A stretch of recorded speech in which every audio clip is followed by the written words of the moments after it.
Foreword by Nate Readmoore.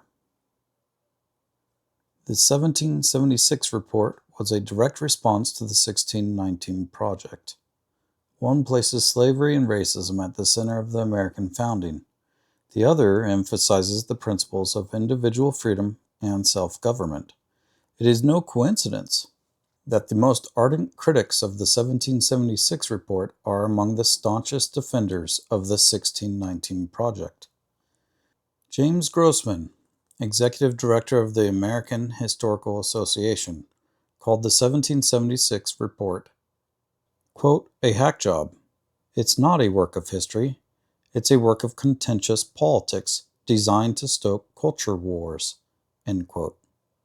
Ironically, many readers would agree with the sentiment, yet sharply disagree about which of the two projects that statement best describes. What is certain is that a culture war has been deliberately stoked to divide and undermine America as a constitutional republic. Revisionist history is widespread, and the 1619 Project stands as a prominent example. In December 2019, 5 distinguished historians, Sean Willans, Gordon S. Wood, Victoria Bynum, James M. McPherson, and James Oakes, wrote a letter to the New York Times expressing both praise and serious concern. They applauded the project's effort to highlight the centrality of slavery, but objected to significant factual errors in its ideological framing. Quote, we write as historians to express our strong reservations about important aspects of the New York Times 1619 Project. The project is intended to offer a new version of American history in which slavery and white supremacy become the dominant organizing themes. The Times has announced ambitious plans to make the project available to schools in the form of curricula and related instructional material. We applaud all efforts to address the foundational centrality of slavery and racism to our history.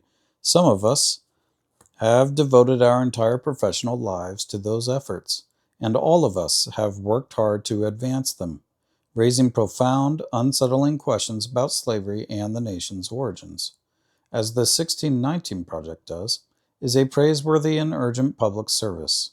Nevertheless, we are dismayed at some of the factual errors in the project and the closed process behind it. These errors, which concern major events, cannot be described as interpretation or, quote, framing, end quote. They are matters of verifiable fact, which are the foundation of both honest scholarship and honest journalism. They suggest a displacement of historical understanding by ideology. Dismissal of objections on racial grounds, that they are only the objections of, quote, white historians, end quote, has affirmed that displacement. On the American Revolution, for example, pivotal to any account of our history, the project asserts that the founders declared the colonies independence of Britain, quote, in order to ensure slavery would continue, end quote. This is not true.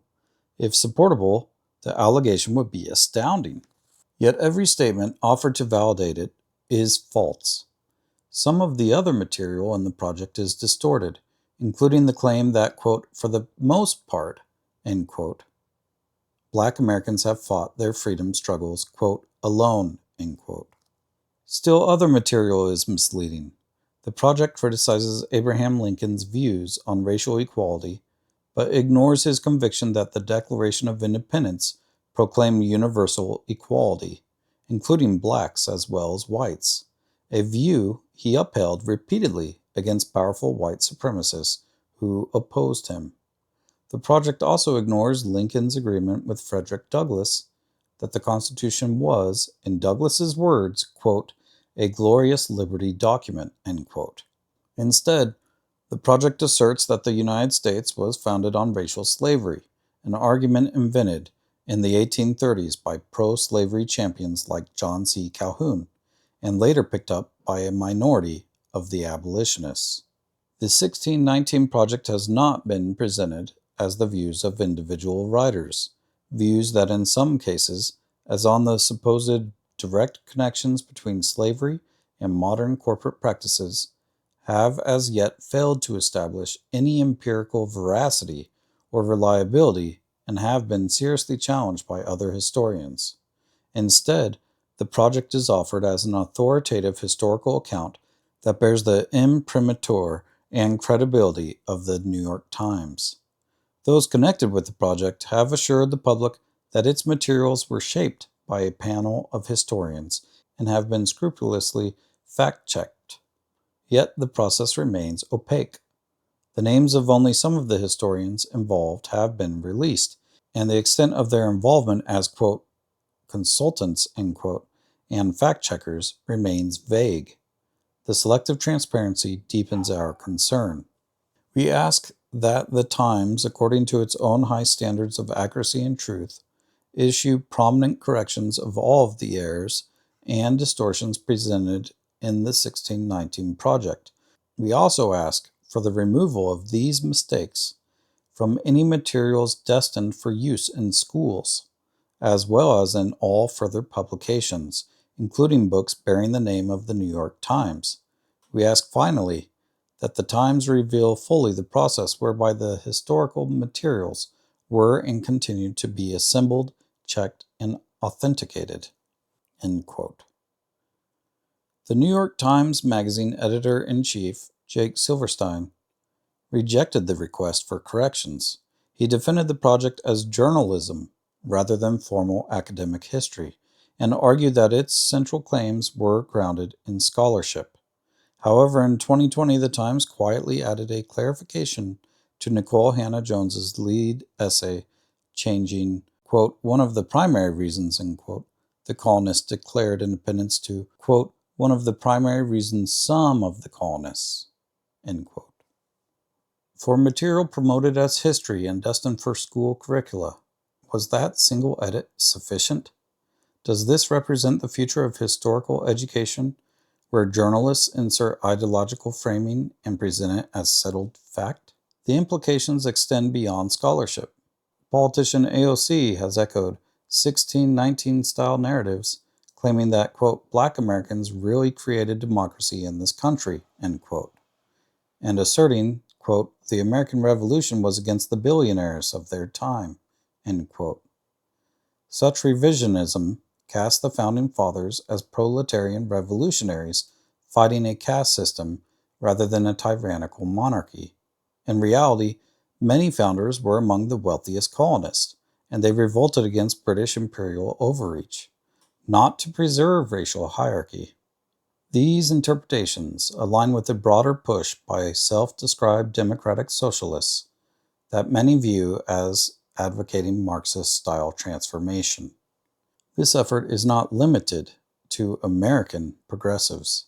On March 25, 2026, the United Nations General Assembly, led by Ghana and supported by the African Union and CARICOM, passed a resolution declaring the transatlantic slave trade and racialized chattel slavery, quote, the greatest crime against humanity, end quote, and calling for reparations.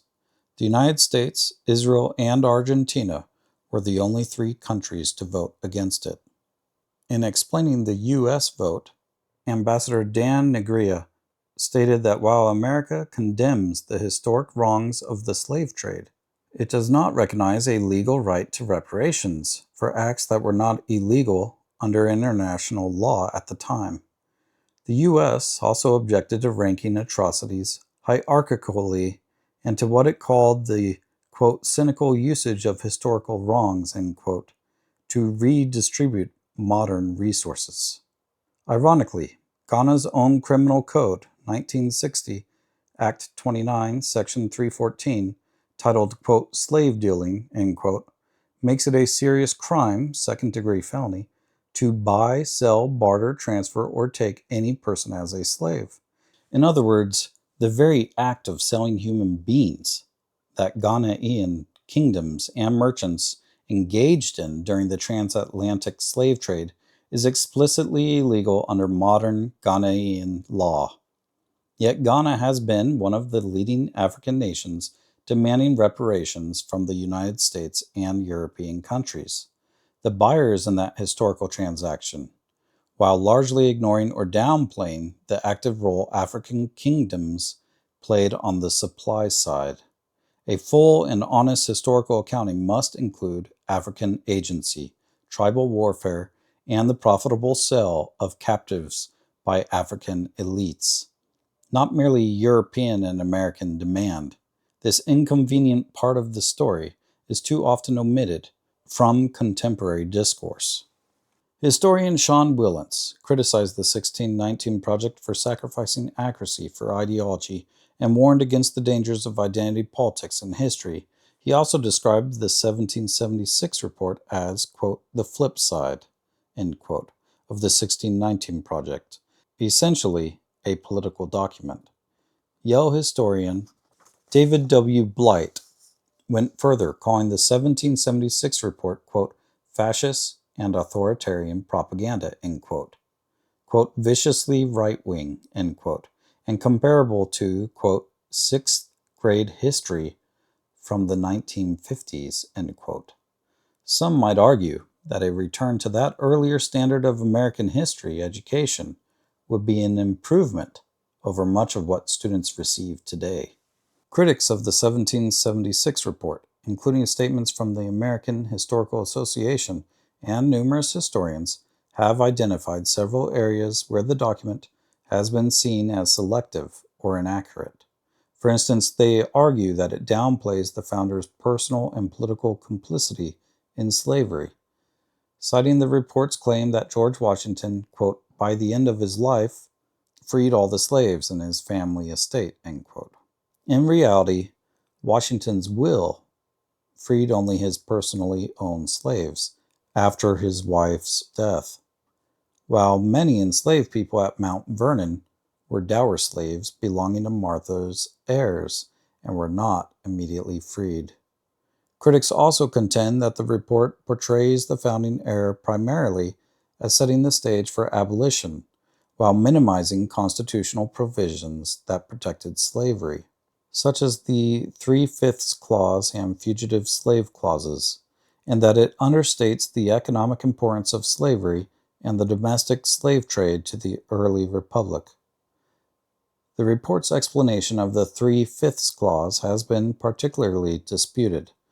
It describes the clause as intended, quote, to prevent the South from counting their slaves as whole persons, end quote, whereas historians note it was a compromise that actually increased Southern representation in Congress by counting enslaved individuals as 3/5 for apportionment and taxation, without granting them rights. Additional criticisms focus on the report's treatment of later American history. It praises the early Martin Luther King Jr., while suggesting subsequent civil rights efforts shifted toward, quote, group rights, end quote, and identity politics at odds with founding principles. It links modern identity politics with historical evils such as slavery, fascism, and communism, and it characterizes John C. Calhoun as a forerunner of identity politics. Historians have also called the report's equation of early 20th century progressivism with fascism, slavery, and communism hyperbolic, noting its criticism of reforms such as child labor laws and food safety regulations.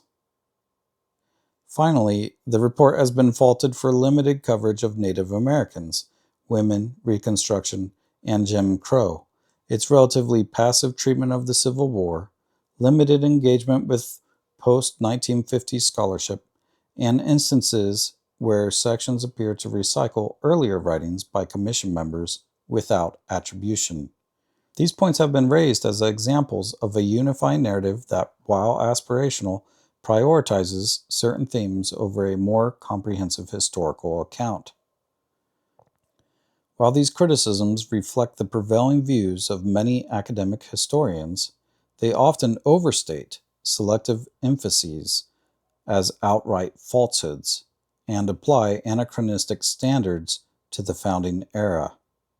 On Washington, the report accurately notes his evolution against slavery and the unprecedented step in his will for freeing the 123 slaves he personally owned, the only founding father to do so, even as it acknowledges the practical limits imposed by dower slaves and Virginia law. Facts the report does not deny. The 3/5 clause was indeed a compromise proposed by anti-slavery delegates to limit Southern power relative to full counting demands, preventing even greater Southern dominance in Congress, while setting the stage for future debates over representation. Critics' charges of, quote, downplaying, end quote, complicity or economic realities overlook the report's explicit framing of slavery as a profound contradiction to founding principles, one the Union ultimately resolved through immense cost in the Civil War, while prioritizing the revolutionary ideals that made abolition possible, unlike most societies throughout history. Claims about identity politics, progressivism's overreach into centralized expert rule, echoing early fascist tendencies toward state management, and omissions of nuance reflect interpretive differences rather than errors. The report consciously offers a unifying, principle-centered narrative against fragmented grievance histories, not a comprehensive textbook. Its rapid production and reuse of prior conservative scholarship do not invalidate its core defense of natural rights and self-government as the true American story. On his first day in office, President Biden abolished the 1776 Commission while signing an executive order on racial equity. He declared, quote, "Look, in the weeks ahead, I'll be reaffirming the federal government's commitment to diversity, equity, and inclusion and accessibility, building on the work we started in the Obama-Biden administration. That's why I rescinded the previous administration's harmful ban on diversity and sensitivity training and abolished the offensive, counterfactual 1776 Commission. Unity and healing must begin with understanding and truth, not ignorance and lies," end quote. The 1776 report, released just 2 days earlier on Martin Luther King Jr. Day, January 18, 2021, sought to counter the 1619 Project by reaffirming the principles of the Declaration of Independence and promoting patriotic education. It received little sustained attention and was quickly sidelined. Now it is presented here for you to listen to and judge for yourself. Is this document worthy of consideration by American citizens? Can Americans still unite under the self-evident principles declared by the Founding Fathers? Do the founding ideals, imperfectly realized, still offer the strongest framework for national unity? Or is the report, as its critics claim, merely ignorance and lies?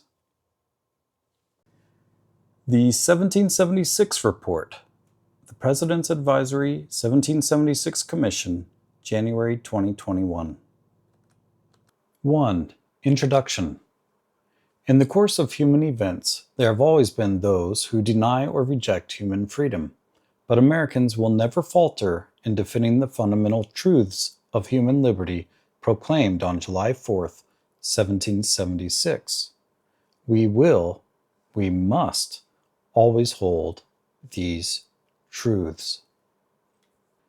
The declared purpose of the President's Advisory 1776 Commission is to, quote, enable a rising generation to understand the history and principles of the founding of the United States in 1776 and to strive to form a more perfect union, end quote.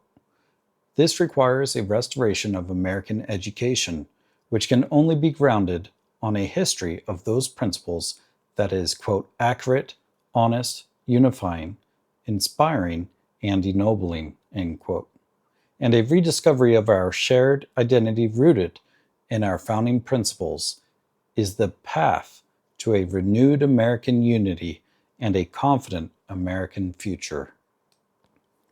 The Commission's first responsibility is to produce a report summarizing the principles of the American founding and how those principles have shaped our country.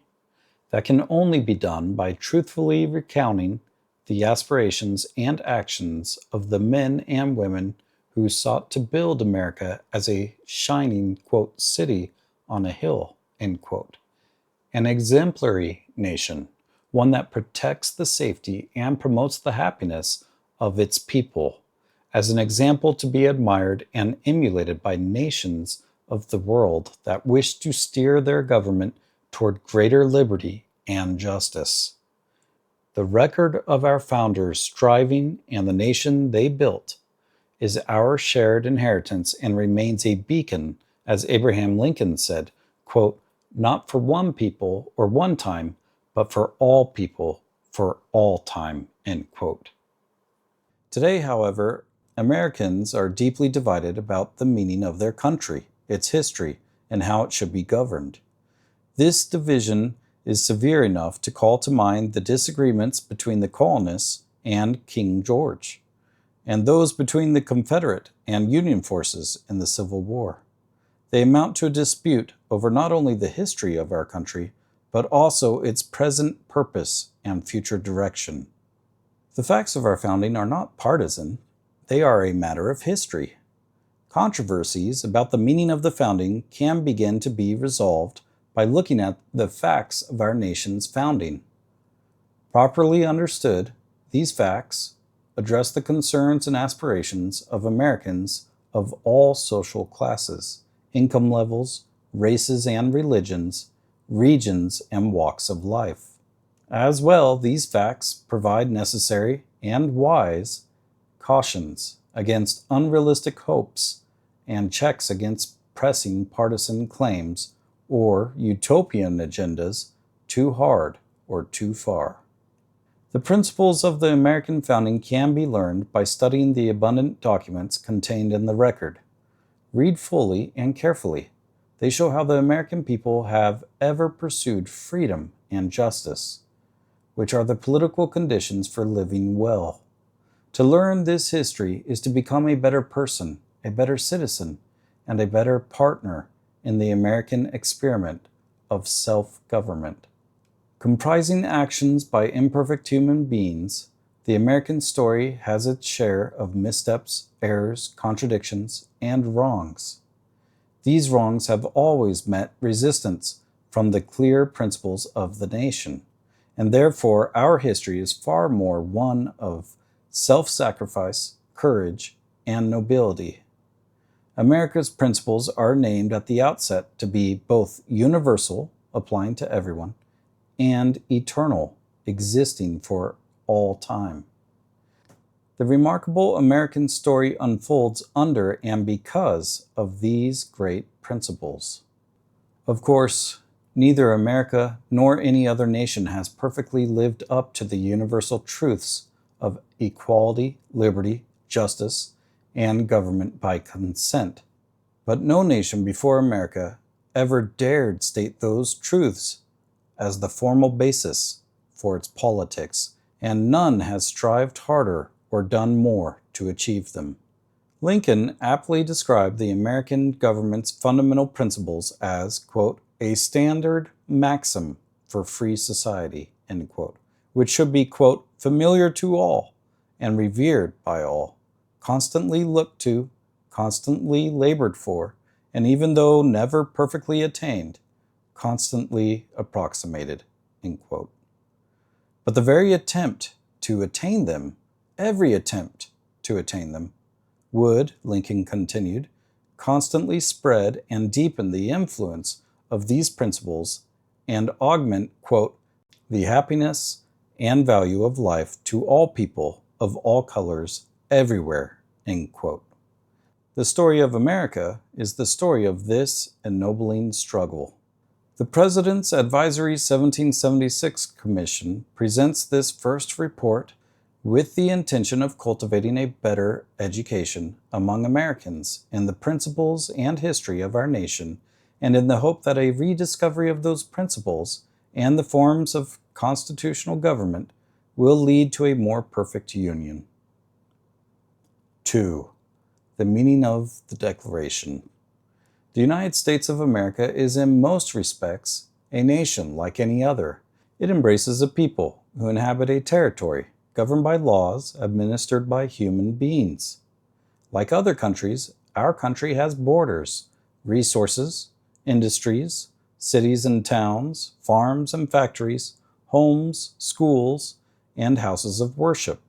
And, although a relatively young country, its people have shared a history of common struggle and achievement, from carving communities out of a vast, untamed wilderness to winning independence and forming a new government, through wars, industrialization, waves of immigration, technological progress, and political change. In other respects, however, the United States is unusual. It is a republic. That is to say, its government was designed to be directed by the will of the people rather than the wishes of a single individual or a narrow class of elites. Republicanism is an ancient form of government, but one uncommon throughout history, in part because of its fragility, which has tended to make republics short-lived. Contemporary Americans tend to forget how historically rare republicanism has been, in part because of the success of republicanism in our time, which is derived in no small part from the very example and success of America. In two decisive respects, the United States of America is unique. First, it has a definite birthday, July 4th, 1776. Second, it declares from the moment of its founding not merely the principles on which its new government will be based, it asserts those principles to be true and universal, quote, applicable to all men and all times, end quote, as Lincoln said. Other nations may have birthdays. For instance, what would eventually evolve into the French Republic was born in 1789, when Parisians stormed a hated prison and launched the downfall of the French monarchy and its aristocratic regime. The People's Republic of China was born in 1949, when Mao Zedong's Chinese Communist Party defeated the nationalists in the Chinese Civil War. But France and China, as nations, as peoples and cultures inhabiting specific territories, stretch back centuries and even millennia over the course of many governments. There was no United States of America before July 4th, 1776. There was not yet, formally speaking, an American people. There were instead, living in the 13 British colonies in North America, some 2.5 million subjects of a distant king. Those subjects became a people by declaring themselves such, and then by winning the independence they had asserted as their right. They made that assertion on the basis of principle, not blood or kinship, or what we today might call, quote, ethnicity, end quote. Yet this fact must be properly understood. As John Jay explained in Federalist Paper 2, quote, Providence has been pleased to give this one connected country to one united people, a people descended from the same ancestors, speaking the same language, professing the same religion, attached to the same principles of government, very similar in their manners and customs, and who, by their joint counsels, arms, and efforts, fighting side by side throughout a long and bloody war, have nobly established general liberty and independence. End quote. Yet, as Jay and all the founders well knew, the newly formed American people were not quite as homogeneous in ancestry, language, or religion as this statement would seem to assert. They were neither wholly English, nor wholly Protestant, nor wholly Christian. Some other basis would have to be found and asserted to bind the new people together, and to which they would remain attached if they were to remain a people. That basis was the assertion of universal and eternal principles of justice and political legitimacy. But this too must be qualified. Note that J lists 6 factors binding the American people together, of which principle is only one. The most important or decisive one, but still only one, and insufficient by itself. The American founders understood that, for republicanism to function and endure, a republican people must share a large measure of commonality in manners, customs, language, and dedication to the common good. All states, all governments, make some claim to legitimacy, that is, an argument for why their existence and specific form are justified. Some dismiss all such claims to legitimacy as false, advance to fool the ruled into believing that their rulers' actions are justified, when in fact those actions only serve the private interests of a few. But no actual government understands itself this way, much less makes such a cynical claim in public. All actual governments rather understand themselves as just and assert a public claim as to why. At the time of the American founding, the most widespread claim was a form of the divine right of kings, that is to say, the assertion that God appoints some men, or some families, to rule and consigns the rest to be ruled. The American founders rejected that claim. As the 18 charges leveled against King George and the Declaration of Independence make clear, our founders considered the British government of the time to be oppressive and unjust. They had no wish to replace the arbitrary government of one tyrant with that of another. More fundamentally, having cast off their political connection to England, our founders needed to state a new principle of political legitimacy for their new government. As the Declaration of Independence puts it, a, quote, decent respect to the opinions of mankind, end quote, required them to explain themselves and justify their actions. They did not merely wish to assert that they disliked British rule, and so were replacing it with something they liked better. They wished to state a justification for their actions and for the government to which it would give birth, that is both true and moral. Moral because it is faithful to the truth about things. Such a justification could only be found in the precepts of nature, specifically human nature, accessible to the human mind, but not subject to the human will. Those precepts, whether understood as created by God or simply as eternal, are a given that man did not bring into being and cannot change. Hence the Declaration speaks of both, quote, the laws of nature and of nature's God, end quote. It appeals to both reason and revelation as the foundation of the underlying truth of the document's claims and for the legitimacy of this new nation. The core assertion of the Declaration and the basis of the founders' political thought is that, quote, all men are created equal, end quote. From the principle of equality, the requirement for consent naturally follows. If all men are equal, then none may by right rule another without his consent. The assertion that, quote, all men are created equal, end quote, must also be properly understood. It does not mean that all human beings are equal in wisdom, courage, or any of the other virtues and talents that God and nature distribute unevenly among the human race. It means, rather, that human beings are equal in the sense that they are not by nature divided into castes, with natural rulers and ruled. Quote, all honor to Jefferson, to the man who, in the concrete pressure of a struggle for national independence by a single people, had the coolness, forecast, and capacity to introduce into a merely revolutionary document an abstract truth, applicable to all men and all times, and so to embalm it there, that today and in all coming days it shall be a rebuke and a stumbling block to the very harbingers of reappearing tyranny and oppression, end quote. Abraham Lincoln. Thomas Jefferson liked to paraphrase the Republican political thinker Algernon Sidney, quote, "The mass of mankind has not been born with saddles on their backs, nor a favored few, booted and spurred, ready to ride them legitimately by the grace of God." End quote.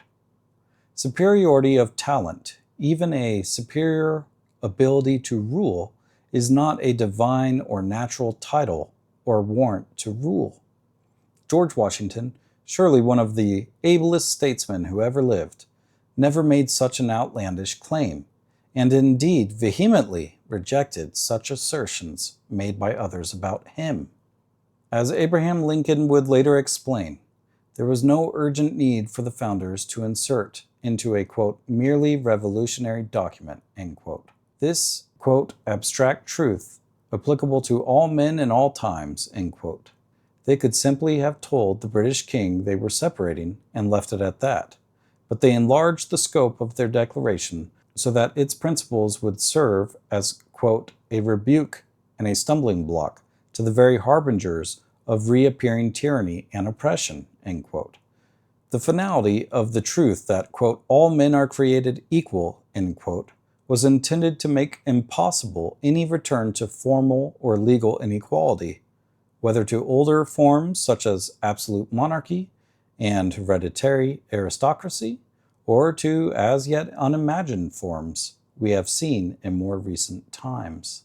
Natural equality requires not only the consent of the governed, but also the recognition of fundamental human rights, including but not limited to life, liberty, and the pursuit of happiness, as well as the fundamental duty or obligation of all to respect the rights of others. These rights are found in nature and are not created by man or government. Rather, men create governments to secure natural rights. Indeed, the very purpose of government is to secure these rights, which exist independently of government, whether government recognizes them or not. A bad government may deny or ignore natural rights and even prevent their exercise in the real world, but it can never negate or eliminate them.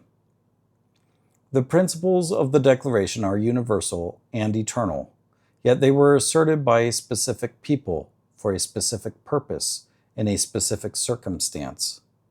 The general principles stated in the document explain and justify the founders' particular actions in breaking off from Great Britain, and also explain the principles upon which they would build their new government. These principles apply to all men, but the founders acted to secure only Americans' rights, not those of all mankind. The world is still, and will always be, divided into nations, not all of which respect the rights of their people, though they should. We confront, finally, the difficulty that the eternal principles elucidated in the Declaration were stated and became the basis for an actual government only a relatively short time ago.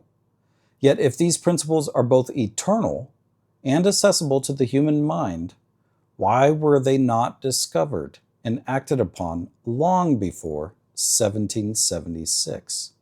Quote, "When the architects of our republic wrote the magnificent words of the Constitution and the Declaration of Independence, they were signing a promissory note to which every American was to fall heir. This note was a promise that all men, yes, black men as well as white men, would be guaranteed the unalienable rights to life, liberty, and the pursuit of happiness." End quote. Martin Luther King, Jr. In a sense, the precepts of the American founders were known to prior thinkers, but those thinkers stated them in entirely different terms to fit the different political and intellectual circumstances of their times.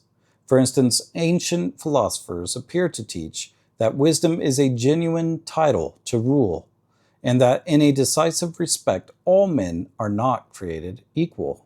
Yet they also teach that it is all but impossible for any actual living man to attain genuine wisdom, even if wisdom is a legitimate title to rule.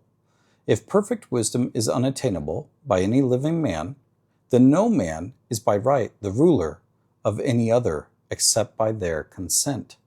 More fundamentally, by the time of the American founding, political life in the West had undergone two momentous changes. The first was the sundering of civil from religious law with the advent and widespread adoption of Christianity. The second momentous change was the emergence of multiple denominations within Christianity that undid Christian unity and in turn greatly undermined political unity. Religious differences became sources of political conflict and war, as discussed further in Appendix 2.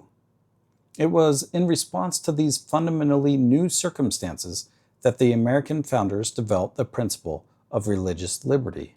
While the founders' principles are both true and eternal, they cannot be understood without also understanding that they were formulated by practical men to solve real-world problems. For the founders' solution to these problems, we must turn to the Constitution. 3. A Constitution of Principles. It is one thing to discern and assert the true principles of political legitimacy and justice. It is quite another to establish those principles among an actual people, in an actual government here on earth. As Winston Churchill put it in a not dissimilar context, even the best of men struggling in the most just of causes cannot guarantee victory. They can only deserve it. Quote, "The safety of a republic depends essentially on the energy of a common national sentiment, on a uniformity of principles and habits, on the exemption of the citizens from foreign bias and prejudice, and on that love of country which will almost invariably be found to be closely connected with birth, education, and family." End quote. Alexander Hamilton. The founders of the United States, perhaps miraculously, achieved what they set out to achieve. They defeated the world's strongest military and financial power and won their independence. They then faced the task of forming a country that would honor and implement the principles upon which they had declared their independence. The bedrock upon which the American political system is built is the rule of law. The vast difference between tyranny and the rule of law is a central theme of political thinkers back to classical antiquity. The idea that the law is superior to rulers is the cornerstone of English constitutional thought as it developed over the centuries. The concept was transferred to the American colonies and can be seen expressed throughout colonial pamphlets and political writings, as Thomas Paine reflected in Common Sense. Quote, "For as in absolute governments the king is law, so in free countries the law ought to be king, and there ought to be no other. But lest any ill use should afterwards arise, let the crown at the conclusion of the ceremony be demolished, and scattered among the people whose right it is." End quote. To assure such a government, Americans demanded a written legal document that would create both a structure and a process for securing their rights and liberties and spell out the divisions and limits of the powers of government. That legal document must be above ordinary legislation and day-to-day politics. That is what the founders meant by, quote, Constitution, end quote, and why our Constitution is, quote, the supreme law of the land, end quote. Their first attempt at a form of government, the Articles of Confederation and Perpetual Union, was adopted in the midst of the Revolutionary War and not ratified until 1781. During that time, American statesmen and citizens alike concluded that the Articles were too weak to fulfill government's core functions. This consensus produced the Constitutional Convention of 1787, which met in Philadelphia that summer to write the document which we have today. It is a testament to those framers' wisdom and skill that the Constitution they produced remains the longest continually operating written constitution in all of human history. The meaning and purpose of the Constitution of 1787, however, cannot be understood without recourse to the principles of the Declaration of Independence. Human equality, the requirement for government by consent, and the securing of natural rights, which the Constitution is intended to embody, protect, and nurture. Lincoln famously described the principles of the Declaration, borrowing from Proverbs chapter 25, verse 11, as an, quote, apple of gold, end quote, and the Constitution as a, quote, frame of silver, end quote, meant to, quote, adorn and preserve, end quote, the apple. The latter was made for the former, not the reverse. The form of the new government that the Constitution delineates is informed in part by the charges the Declaration levels at the British Crown. For instance, the colonists charged the British king with failing to provide, or even interfering with, representative government. Hence, the Constitution provides for a representative legislature. It also charges the king with concentrating executive, legislative, and judicial power into the same hands, which James Madison pronounced, quote, the very definition of tyranny, end quote. Instead, the founders organized their new government into 3 co-equal branches, checking and balancing the power of each against the others to reduce the risk of abuse of power. The intent of the framers of the Constitution was to construct a government that would be sufficiently strong to perform those essential tasks that only a government can perform, such as establishing justice, ensuring domestic tranquility, providing for the common defense, and promoting the general welfare. The main tasks named in the document's preamble, but not so strong as to jeopardize the people's liberties. In other words, the new government needed to be strong enough to have the power to secure rights without having so much power as to enable or encourage it to infringe rights. More specifically, the framers intended the new Constitution to keep the 13 states united, to prevent the breakup of the Union into 2 or more smaller countries, while maintaining sufficient latitude and liberty for the individual states. The advantages of union are detailed in the first 14 papers of the Federalist, a series of essays written to urge the Constitution's adoption, and boiled down to preventing and deterring foreign adventurism in North America, avoiding conflicts between threats, achieving economies of scale, and best utilizing the diverse resources of the continent. While the Constitution is fundamentally a compact among the American people, its first 7 words are, quote, we the people of the United States, end quote. It was ratified by special conventions in the states. The peoples of the states admired and cherished their state governments, all of which had adopted republican constitutions before a federal constitution was completed.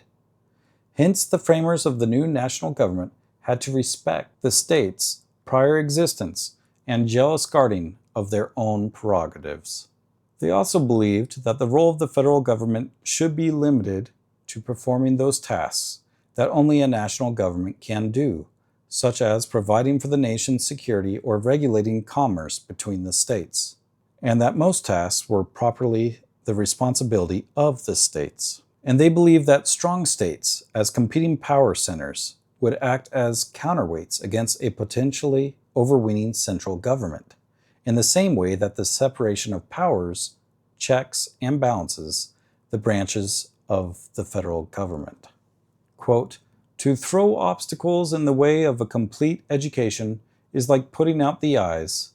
To deny the rights of property is like cutting off the hands.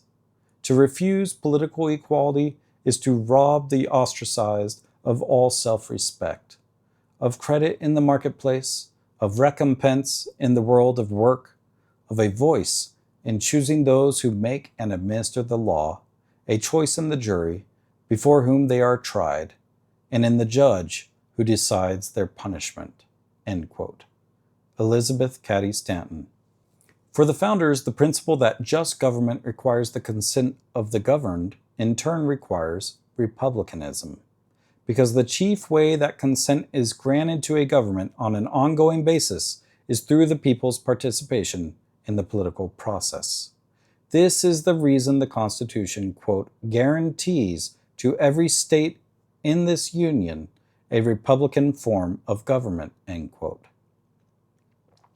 Under the United States Constitution, the people are sovereign, but the people do not directly exercise their sovereignty, for instance, by voting directly in popular assemblies. Rather, they do so indirectly through representative institutions. This is, on the most basic level, a practical requirement in a republic with a large population and extent of territory. But it is also intended to be a remedy to the defects common to all republics up to that time. The framers of the Constitution faced a twofold challenge. They had to assure those alarmed by the historical record that the new government was not too republican in simply copying the old, failed forms, while also reassuring those concerned about overweening centralized power that the government of the new Constitution was republican enough to secure equal natural rights and prevent the reemergence of tyranny. The main causes of prior republican failure were class conflict and tyranny of the majority. In the simplest terms, the largest single faction in any republic would tend to band together and unwisely wield their numerical strength against unpopular minorities, leading to conflict and eventual collapse. The founders' primary remedy was union itself. Against the old idea that republics had to be small, the founders countered that the very smallness of prior republics all but guaranteed their failure.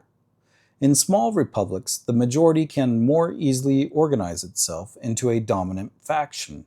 In large republics, interests become too numerous for a single faction to dominate. The inherent or potential partisan unwisdom of a dominant faction also would be tempered by representative government.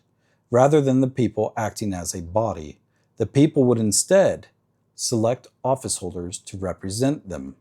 This would, quote, refine and enlarge the public views by passing them through the medium of a chosen body of citizens, whose wisdom may best discern the true interest of their country, and whose patriotism and love of justice will be least likely to sacrifice it to temporary or partial considerations, end quote. Federalist Paper 10. And the separation of powers would work in concert with the principle of representation by incentivizing individual office holders to identify their personal interests with the powers and prerogatives of their offices, and thus keep them alert to the danger of encroachments from other branches and offices. The founders asserted that these innovations and others combined to create a republicanism that was at once old as well as new, true to the eternal principles and timeless ends of good government, but awake to and corrective of the deficiencies in prior examples of popular rule. One important feature of our written Constitution is the careful way that it limits the powers of each branch of government, that is, states what those branches may do, and by implication, what they may not do. This is the real meaning of, quote, limited government, end quote. Not that the government's size or funding levels remain small, but that government's powers and activities must remain limited to certain carefully defined areas, and responsibilities as guarded by bicameralism, federalism, and the separation of powers. The Constitution was intended to endure, but because the founders well knew that no document written by human beings could ever be perfect or anticipate every future contingency, they provided for a process to amend the document, but only by popular decision-making and not by ordinary legislation or judicial decree. The first 10 amendments, which would come to be known as the Bill of Rights, were included at the demand of those especially concerned about vesting the federal government with too much power and who wanted an enumeration of specific rights that the new government lawfully could not transgress. But all agreed that substantive rights are not granted by government. Any just government exists only to secure these rights. And they specifically noted in the Ninth Amendment that the Bill of Rights was a selective and not an exclusive list. That is, the mere fact that a right is not mentioned in the Bill of Rights is neither proof nor evidence that it does not exist. It is important to note the founders' understanding of three of these rights that are decisive for Republican government and the success of the founders' project. Our first freedom, religious liberty, is foremost a moral requirement of the natural freedom of the human mind. As discussed in Appendix 2, it is also the indispensable solution to the political religious problem that emerged in the modern world. Faith is both a matter of private conscience and public import, which is why the founders encouraged religious free exercise but barred the government from establishing any one national religion. The point is not merely to protect the state from religion, but also to protect religion from the state, so that religious institutions would flourish and pursue their divine mission among men. Quote, "Freedom is never more than one generation away from extinction. We didn't pass it to our children in the bloodstream. It must be fought for, protected, and handed on for them to do the same. Or one day we will spend our sunset years telling our children and our children's children what it was once like in the United States, where men were free." End quote. Ronald Reagan. Like religious liberty, freedom of speech and of the press is required by the freedom of the human mind. More plainly, it is a requirement for any government in which the people choose the direction of government policy. To choose requires public deliberation and debate. A people that cannot publicly express its opinions, exchange ideas, or openly argue about the course of its government is not free. Finally, the right to keep and bear arms is required by the fundamental natural right to life. No man may justly be denied the means of his own defense. The political significance of this right is hardly less important. An armed people is a people capable of defending their liberty no less than their lives, and is the last desperate check against the worst tyranny. 4. Challenges to America's principles. Challenges to constitutional government are frequent and to be expected in a popular government based on consent. In his farewell address, George Washington advised his countrymen that when it came to the preservation of the Constitution, they should, quote, "resist with care the spirit of innovation upon its principles, however specious the pretexts," end quote. The Constitution has proven sturdy against narrow interest groups that seek to challenge elements of the Constitution merely to get their way. At the same time, it is important to note that by design, there is room in the Constitution for significant change and reform. Indeed, great reforms like abolition, women's suffrage, anti-communism, the civil rights movement, and the pro-life movement have often come forward that improve our dedication to the principles of the Declaration of Independence under the Constitution. More problematic have been movements that reject the fundamental truths of the Declaration of Independence and seek to destroy our constitutional order. The arguments, tactics, and names of these movements have changed, and the magnitude of the challenge has varied, yet they are all united by adherence to the same falsehood, that people do not have equal worth and equal rights. At the infancy of our republic, the threat was a despotic king who violated the people's rights and overthrew the colonists' long-standing tradition of self-government. After decades of struggle, the colonists succeeded in establishing a more perfect union founded not upon the capricious whims of a tyrant, but republican laws and institutions founded upon self-evident and eternal truths. It is the sacred duty of every generation of American patriots to defend this priceless inheritance. Slavery. The most common charge leveled against the founders, and hence against our country itself, is that they were hypocrites who didn't believe in their stated principles, and therefore the country they built rests on a lie. This charge is untrue and has done enormous damage, especially in recent years, with a devastating effect on our civic unity and social fabric. Many Americans labor under the illusion that slavery was somehow a uniquely American evil. It is essential to insist at the outset that the institution be seen in a much broader perspective. It is very hard for people brought up in the comforts of modern America, in a time in which the idea that all human beings have inviolable rights and inherent dignity is almost taken for granted, to imagine the cruelties and enormities that were endemic in earlier times. But the unfortunate fact is that the institution of slavery has been more the rule than the exception throughout human history. It was the Western world's repudiation of slavery, only just beginning to build at the time of the American Revolution, which marked a dramatic sea change in moral sensibilities. The American founders were living on the cusp of this change, in a manner that straddled two worlds. George Washington owned slaves, but came to detest the practice, and wished for, quote, a plan adopted for the abolition of it, end quote. By the end of his life, he freed all the slaves in his family estate.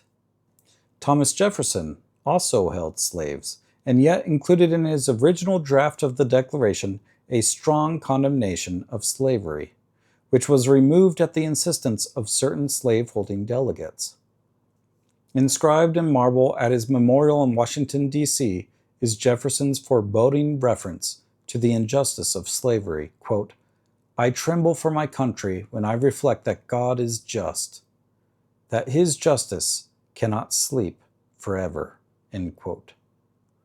James Madison saw to it at the Constitutional Convention that even when the Constitution compromised with slavery, it never used the word, quote, slave, end quote, to do so. No mere semantics. He insisted that it was, quote, wrong to admit in the Constitution the idea that there could be property in men, end quote. Indeed, the compromises at the Constitutional Convention were just that, compromises. The 3/5 compromise was proposed by an anti-slavery delegate to prevent the South from counting their slaves as whole persons for purposes of increasing their congressional representation.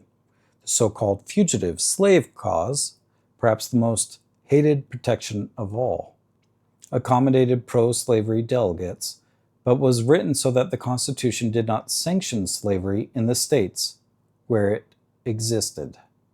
There is also the provision in the Constitution that forbade any restriction of the slave trade for 20 years after ratification, at which time Congress immediately outlawed the slave trade. The First Continental Congress agreed to discontinue the slave trade and boycott other nations that engaged in it, and the Second Continental Congress reaffirmed this policy. The Northwestern Ordinance, a pre-Constitution law passed to govern the Western Territories, and passed again by the First Congress and signed into law by President Washington, explicitly banned slavery from those territories and from any states that might be organized there. Above all, there is the clear language of the Declaration itself, quote, we hold these truths to be self-evident, that all men are created equal, end quote. The founders knew slavery was incompatible with that truth. It is important to remember that, as a question of political politics, no durable union could have been formed without a compromise among the states on the issue of slavery. Is it reasonable to believe that slavery could have been abolished sooner had the slave states not been in a union with the free? Perhaps. But what is momentous is that a people that included slaveholders founded their nation on the proposition that, quote, all men are created equal, end quote. So why did they say that?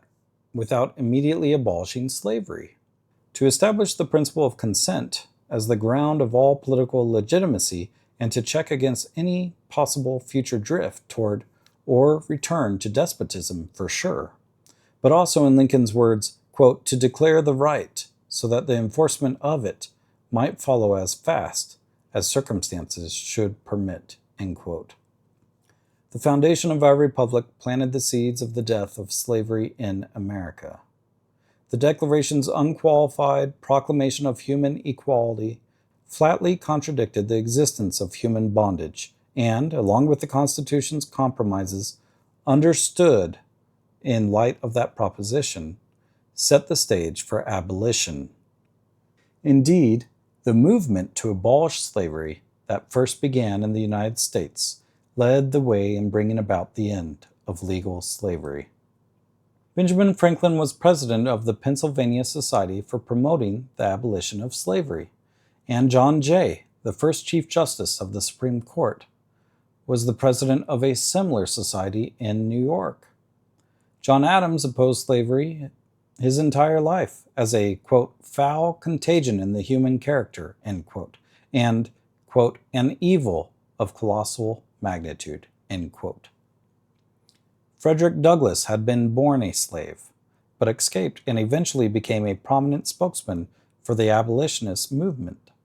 He initially condemned the Constitution, but after studying its history, came to insist that it was a, quote, glorious liberty document, end quote, and that the Declaration of Independence was, quote, the ring bolt to the chain of your nation's destiny, end quote. And yet, over the course of the first half of the 19th century, a growing number of Americans increasingly denied the truth at the heart of the founding.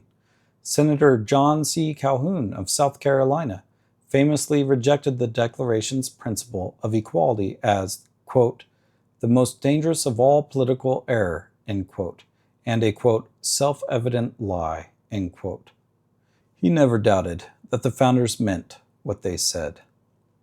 To this rejection, Calhoun added a new theory in which rights inhere not in every individual by, quote, the laws of nature and of nature's God, end quote, but in groups or races according to historical evolution.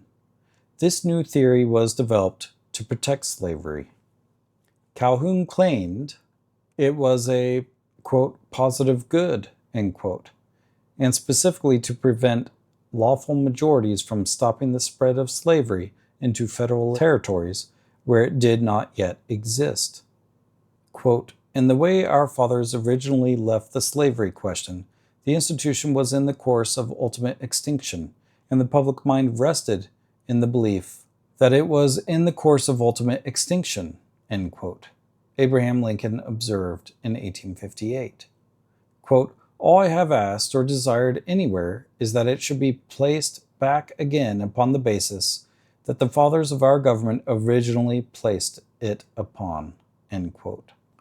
This conflict was resolved, but at a cost of more than 600,000 lives.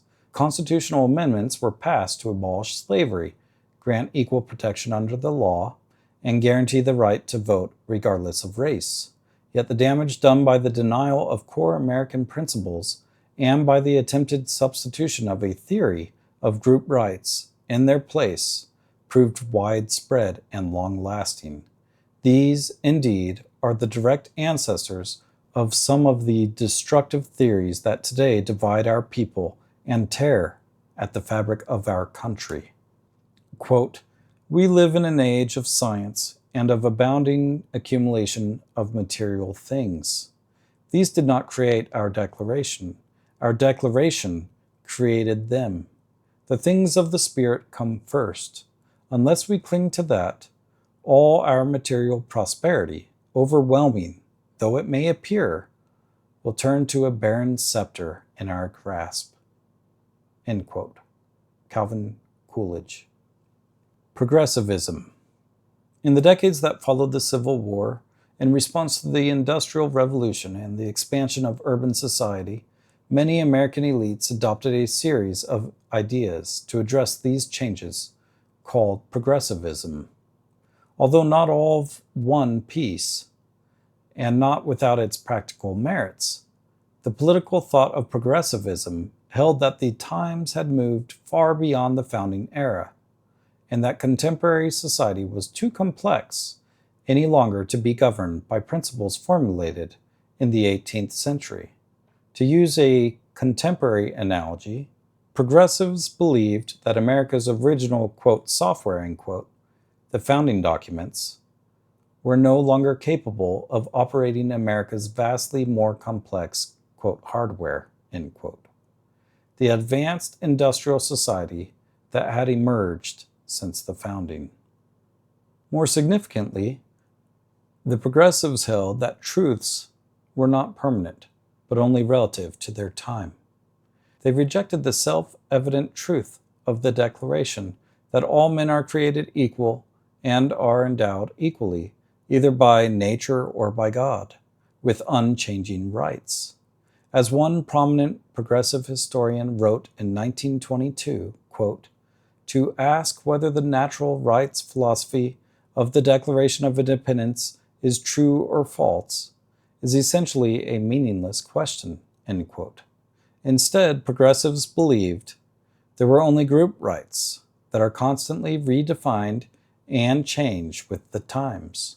Indeed, society has the power and obligation not only to define and grant new rights, but also to take old rights away as the country develops. Based on this false understanding of rights, the progressives designed a new system of government.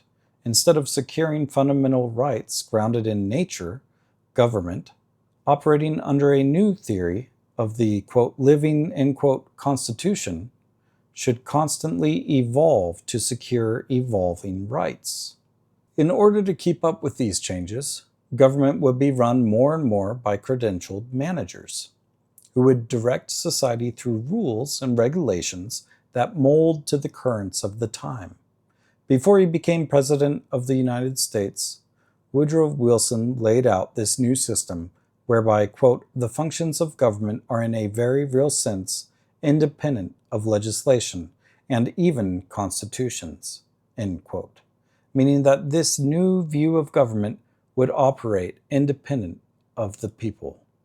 Far from creating an omniscient body of civil servants led only by, quote, "pragmatism," end quote, or, quote, "science," end quote, though progressives instead created what amounts to a fourth branch of government, called at times the bureaucracy, or the administrative state.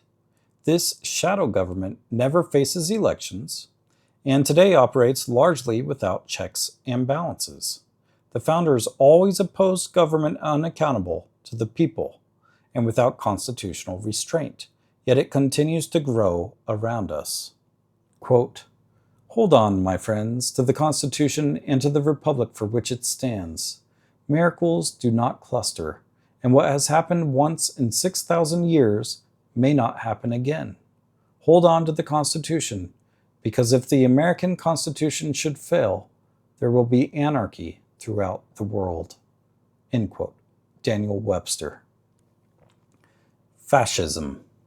The principles of the Declaration have been threatened not only at home. In the 20th century, two global movements threatened to destroy freedom and subject mankind to a new slavery. Though ideological cousins, the forces of fascism and communism were bitter enemies in their wars to achieve world domination. What united both totalitarian movements was their utter disdain for natural rights and free peoples. Fascism first arose in Italy under the dictatorship of Benito Mussolini, largely in response to the rise of Bolshevism in Russia. Like the progressives, Mussolini sought to centralize power under the management of so-called experts. All power, corporate and political, would be exercised by the state and directed toward the same goal. Individual rights and freedoms hold no purchase under fascism. Its principle is instead, in Mussolini's words, quote, "everything in the state, nothing outside the state, nothing against the state," end quote. Eventually, Adolf Hitler in Germany wed this militant and dehumanizing political movement to his pseudo-scientific theory of Aryan racial supremacy, and Nazism was born. The Nazi juggernaut quickly conquered much of Europe. The rule of the Axis powers, quote, is not a government based upon the consent of the governed, end quote, said President Franklin Delano Roosevelt. Quote, it is not a union of ordinary, self-respecting men and women to protect themselves and their freedom and their dignity from oppression. It is an unholy alliance of power and pelf to dominate and enslave the human race, end quote. Before the Nazis could threaten America in our own hemisphere, the United States built an arsenal of democracy, creating more ships, planes, tanks, and munitions than any other power on Earth. Eventually, America rose up, sending millions of troops across the oceans to preserve freedom. Everywhere American troops went, they embodied in their own ranks and brought with them the principles of the Declaration, liberating peoples and restoring freedom. Yet, while fascism died in 1945, with the collapse of the Axis power, it was quickly replaced by a new threat, and the rest of the 20th century was defined by the United States' mortal and moral battle against the forces of communism. Communism. Communism seems to preach a radical or extreme form of human equality. But at its core, wrote Karl Marx, is, quote, the idea of the class struggle as the immediate driving force of history, and particularly the class struggle between the bourgeois and the proletariat, end quote. In the communist mind, people are not born equal and free. They are defined entirely by their class. Under communism, the purpose of government is not to secure rights at all. Instead, the goal is for a, quote, class struggle that necessarily leads to the dictatorship of the proletariat, end quote. By its very nature, this class struggle would be violent. Quote, the communists disdain to conceal their views and aims, end quote, Marx wrote. Quote, they openly declare that their ends can be attained only by the forcible overthrow of all existing social conditions. Let the ruling class tremble at a communist revolution, end quote. This radical rejection of human dignity spread throughout much of the world. In Russia, the bloody Bolshevik Revolution during World War I established the Communist Soviet Union. Communism understands itself as a universalist movement of global conquest, and communist dictatorships eventually seized power through much of Europe and Asia, and in significant parts of Africa and South America. Led by the Soviet Union, communism even threatened, or aspired to threaten, our liberties here at home. What it could not achieve through force of arms, it attempted through subversion. Communism did not succeed in fomenting revolution in America. But communism's relentless anti-American, anti-Western, and atheistic propaganda did inspire thousands and perhaps millions to reject and despise the principles of our founding and our government. While America and its allies eventually won the Cold War, this legacy of anti-Americanism is by no means entirely a memory, but still pervades much of academia and the intellectual and cultural spheres. The increasingly accepted economic theory of socialism, while less violent than communism, is inspired by the same flawed philosophy and leads down the same dangerous path of allowing the state to seize private property and redistribute wealth as the governing elite see fit. For generations, America stood as a bulwark against global communism. Our Cold War victory was owing not only to our superior technology, economy, and military. In the end, America won because the Soviet Union was built upon a lie. As President Ronald Reagan said, quote, I have seen the rise of fascism and communism, but both theories fail. Both deny those God-given liberties that are the inalienable right of each person on this planet. Indeed, they deny the existence of God, end quote. Racism and identity politics.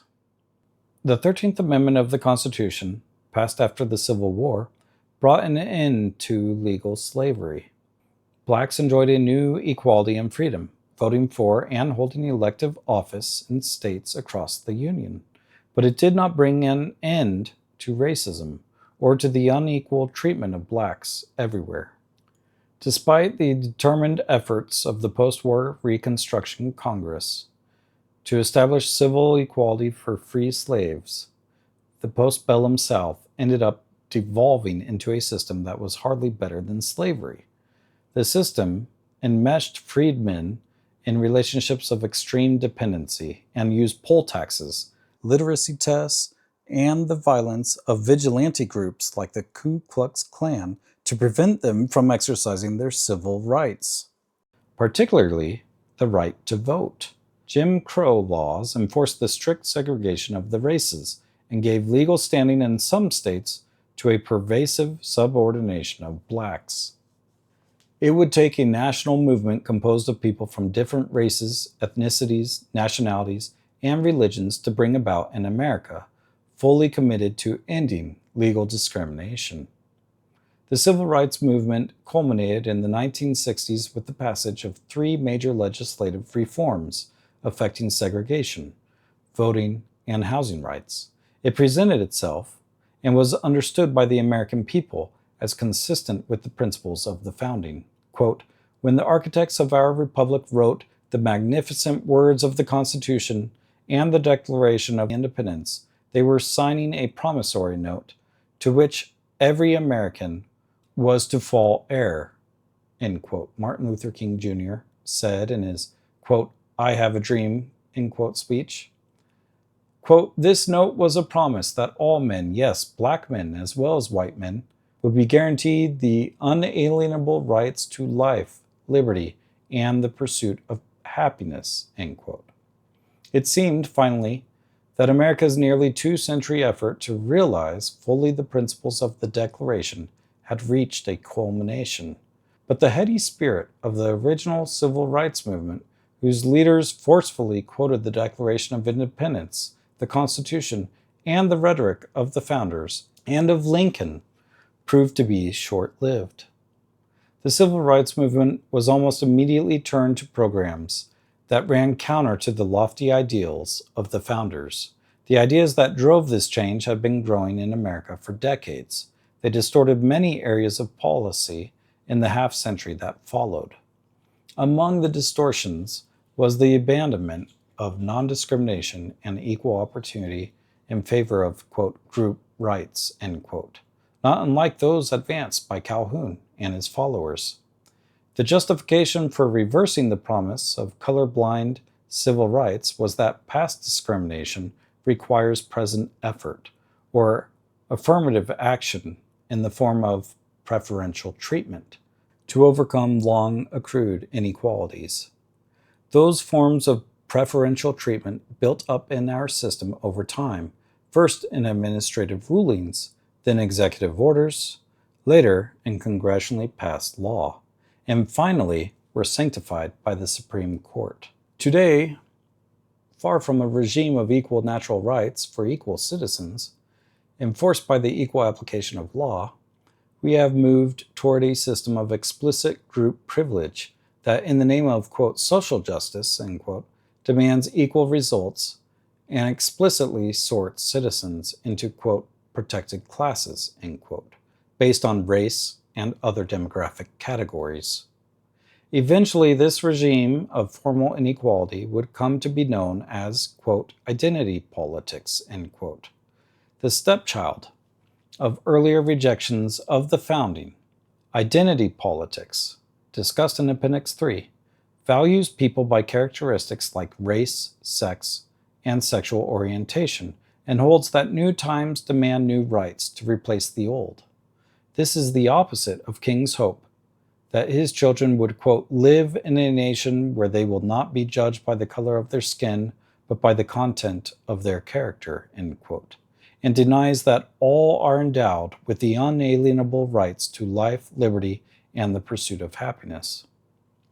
Identity politics makes it less likely that racial reconciliation and healing can be attained by pursuing Martin Luther King Jr.'s dream for America.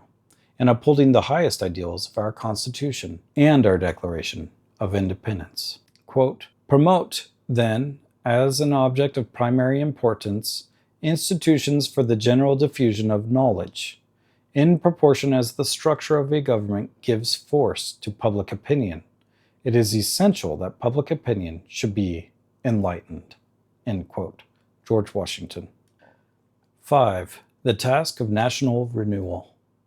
All the good things we see around us, from the physical infrastructure to our high standards of living to our exceptional freedoms, are direct results of America's unity, stability, and justice, all of which, in turn, rest on the bedrock of our founding principles.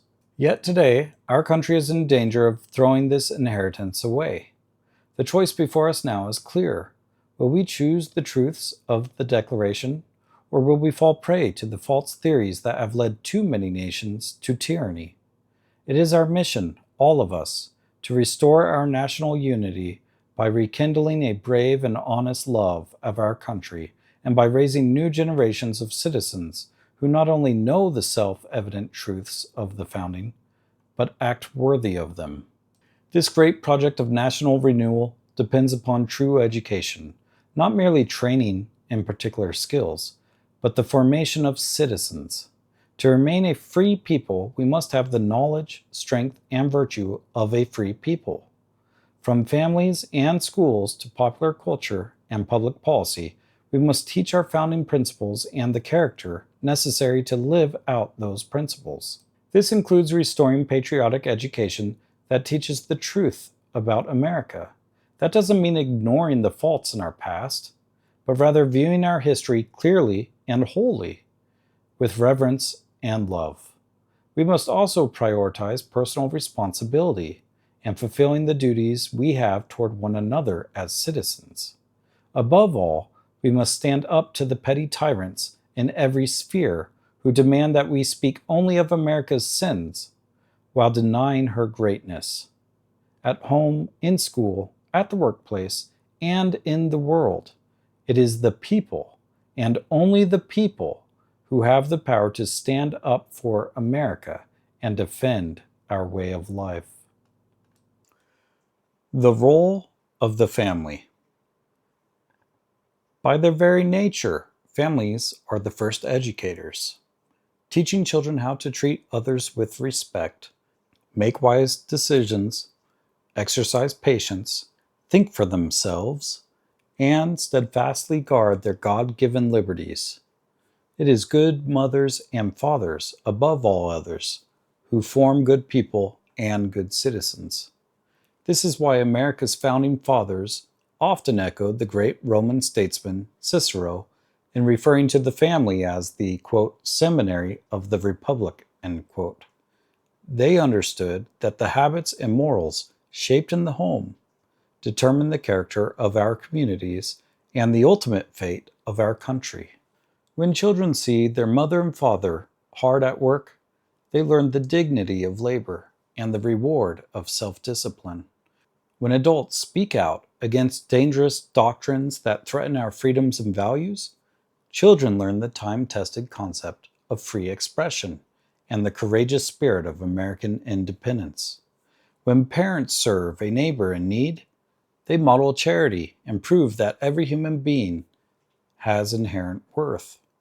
And when families pray together, they acknowledge together the providence of the Almighty God who gave them their sacred liberty. For the American Republic to endure, families must remain strong and reclaim their duty to raise up morally responsible citizens who love America and embrace the gifts and responsibilities of freedom and self-government. Teaching America. The primary duty of schools is to teach students the basic skills needed to function in society, such as reading, writing, and mathematics. As discussed in Appendix 4, our founders also recognized a second and essential task. Educators must convey a sense of enlightened patriotism that equips each generation with a knowledge of America's founding principles, a deep reverence for their liberties, and a profound love of their country. Make no mistake, the love we are talking about is something different from romantic or familial love, something that cannot be imposed by teachers or schools or government edicts, least of all in a free country. Like any love worthy of the name, it must be embraced freely and be strong and unsentimental enough to coexist with the elements of disappointment, criticism, dissent, opposition, and even shame that come with moral maturity and open eyes. But it is love all the same, and without the deep foundation it supplies, our republic will perish. State and local governments, not the federal government, are responsible for adopting curricula that teach children the principles that unite, inspire, and ennoble all Americans. This includes lessons on the Revolutionary War, the Declaration of Independence, and the Constitutional Convention. Educators should teach an accurate history of how the permanent principles of America's founding have been challenged and preserved since 1776. By studying America's true heritage, students learn to embrace and preserve the triumphs of their forefathers while identifying and avoiding their mistakes. States and school districts should reject any curriculum that promotes one-sided partisan opinions, activist propaganda, or factional ideologies that demean America's heritage, dishonor our heroes, or deny our principles. Anytime teachers or administrators promote political agendas in the classroom, they abuse their platform and dishonor every family who trusts them with their children's education and moral development. Quote, "Law and liberty cannot rationally become the object of our love," end quote, wrote Founding Father James Wilson.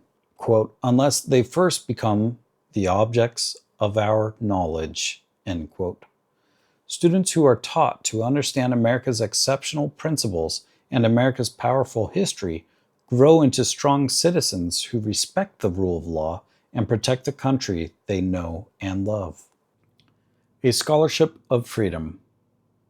Universities in the United States are often today hotbeds of anti-Americanism, libel, and censorship that combine to generate in students, and in the broader culture at the very least, disdain, and at worst, outright hatred for this country. The founders insisted that universities should be at the core of preserving American republicanism by instructing students and future leaders of its true basis and instilling in them not just an understanding, but a reverence for its principles and core documents. Today, our higher education system does almost the precise opposite. Colleges peddle resentment and contempt for American principles and history alike, in the process weakening attachment to our shared heritage. In order to build up a healthy, united citizenry, scholars, students, and all Americans must reject false and fashionable ideologies that obscure facts, ignore historical context, and tell America's story solely as one of oppression and victimhood, rather than one of imperfection, but also unprecedented achievement toward freedom, happiness, and fairness for all. Historical revisionism that tramples honest scholarship and historical truth shames Americans by highlighting only the sins of their ancestors and teaches claims of systemic racism that can only be eliminated by more discrimination, is an ideology intended to manipulate opinions more than educate minds. Deliberately destructive scholarship shatters the civic bonds that unite all Americans. It silences the discourse essential to a free society by breeding division, distrust, and hatred among citizens.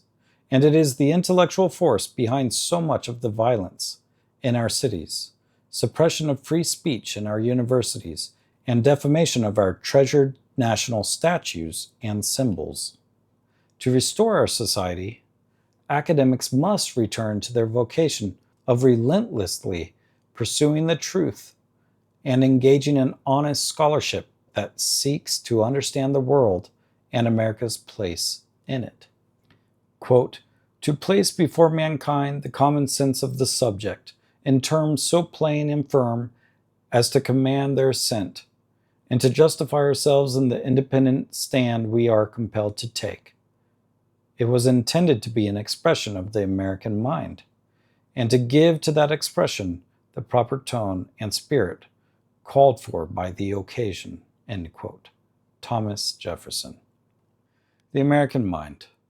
Americans yearn for timeless stories and noble heroes that inspire them to be good, brave, diligent, daring, generous, honest, and compassionate.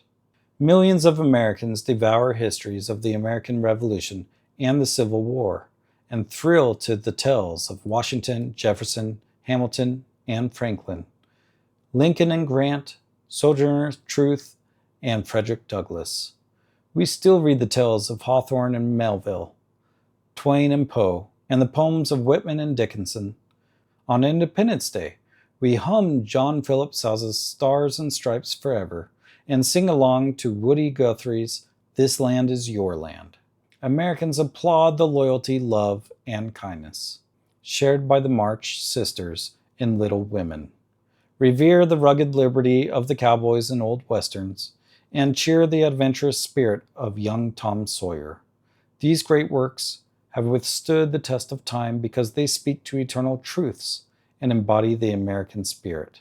It is up to America's artists, authors, filmmakers, musicians, social media influencers, and other culture leaders to carry on this tradition by once again giving shape and voice to America's self-understanding, to be what Jefferson called, quote, an expression of the American mind, end quote.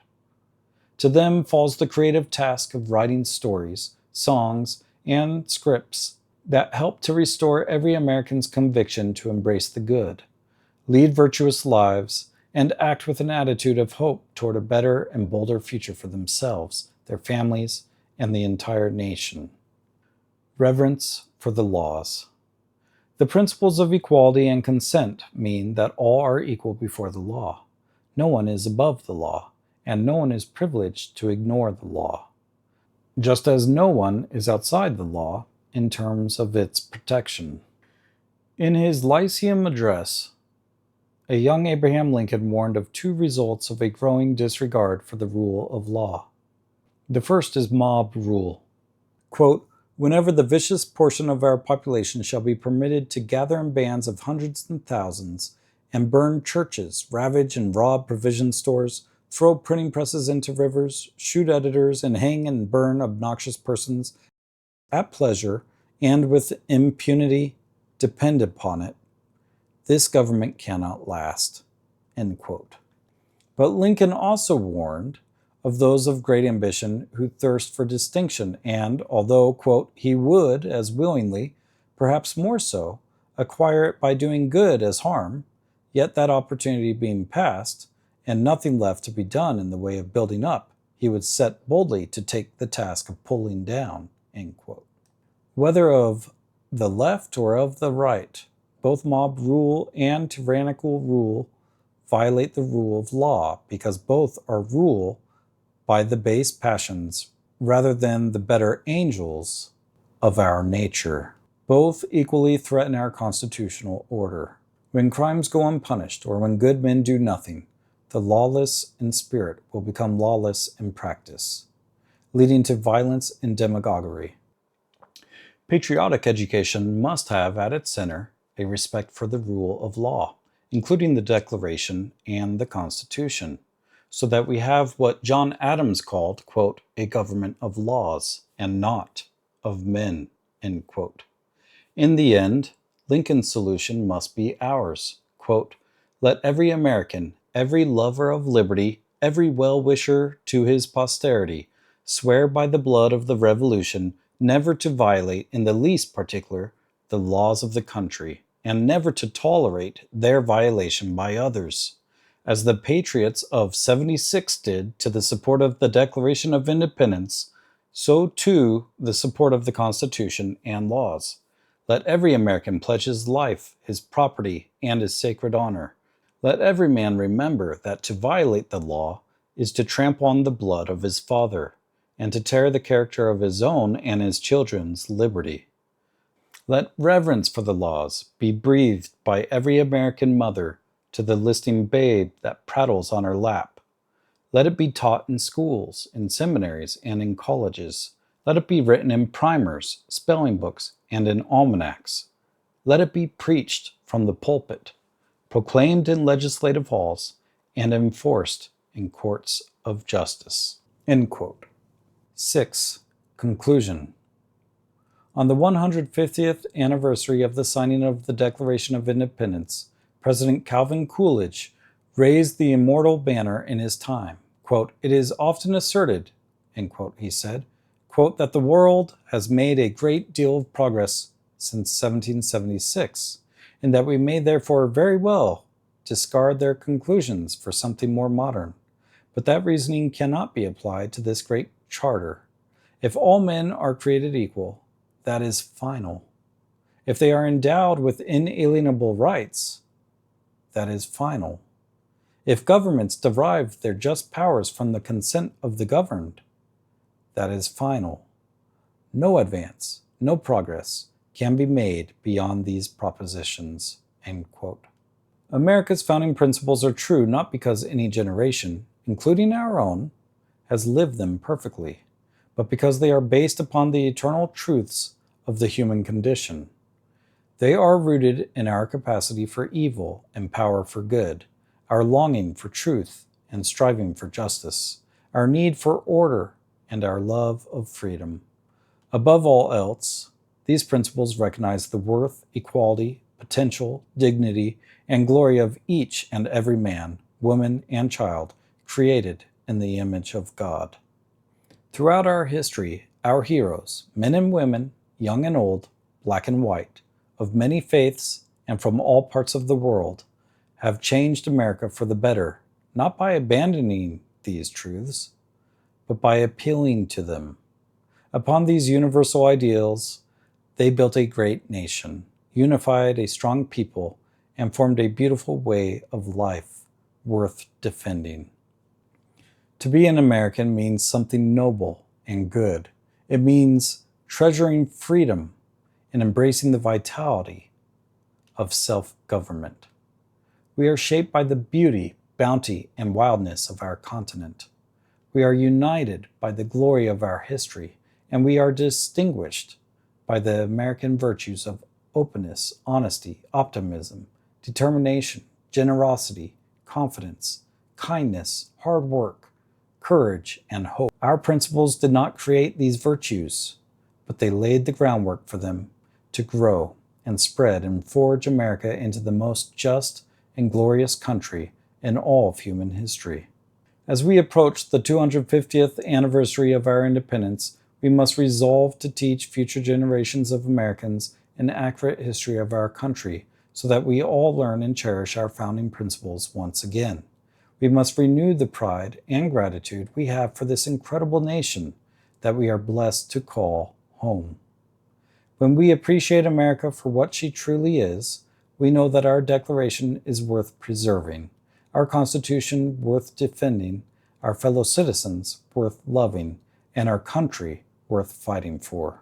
It is our task now to renew this commitment, so we proclaim in the words our forefathers used 2.5 centuries ago, quote, "For the support of this Declaration, with a firm reliance on the protection of divine providence, we mutually pledge to each other our lives, our fortunes, and our sacred honor." End quote. Quote, "The Declaration of Independence is the ring bolt to the chain of your nation's destiny. So indeed, I regard it. The principles contained in that instrument are saving principles. Stand by those principles. Be true to them on all occasions, in all places, against all foes, and at whatever cost." End quote. Frederick Douglass. Appendix 1, the Declaration of Independence. In Congress, July 4, 1776. The unanimous declaration of the 13 United States of America. When in the course of human events, it becomes necessary for one people to dissolve the political bands which have connected them with another, and to assume among the powers of the earth the separate and equal station to which the laws of nature and of nature's God entitle them. A decent respect to the opinions of mankind requires that they should declare the causes which impel them to the separation.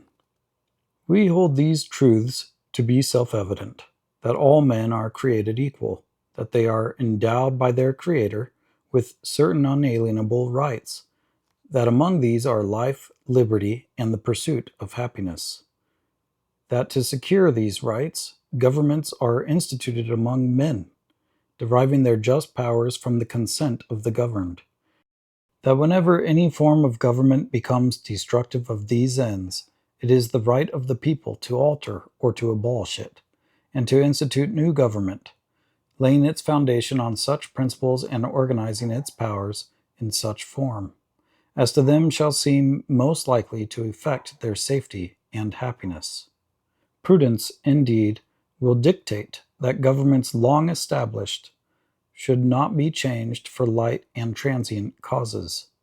And accordingly all experience hath shown that mankind are more disposed to suffer, while evils are sufferable, than to right themselves by abolishing the forms to which they are accustomed.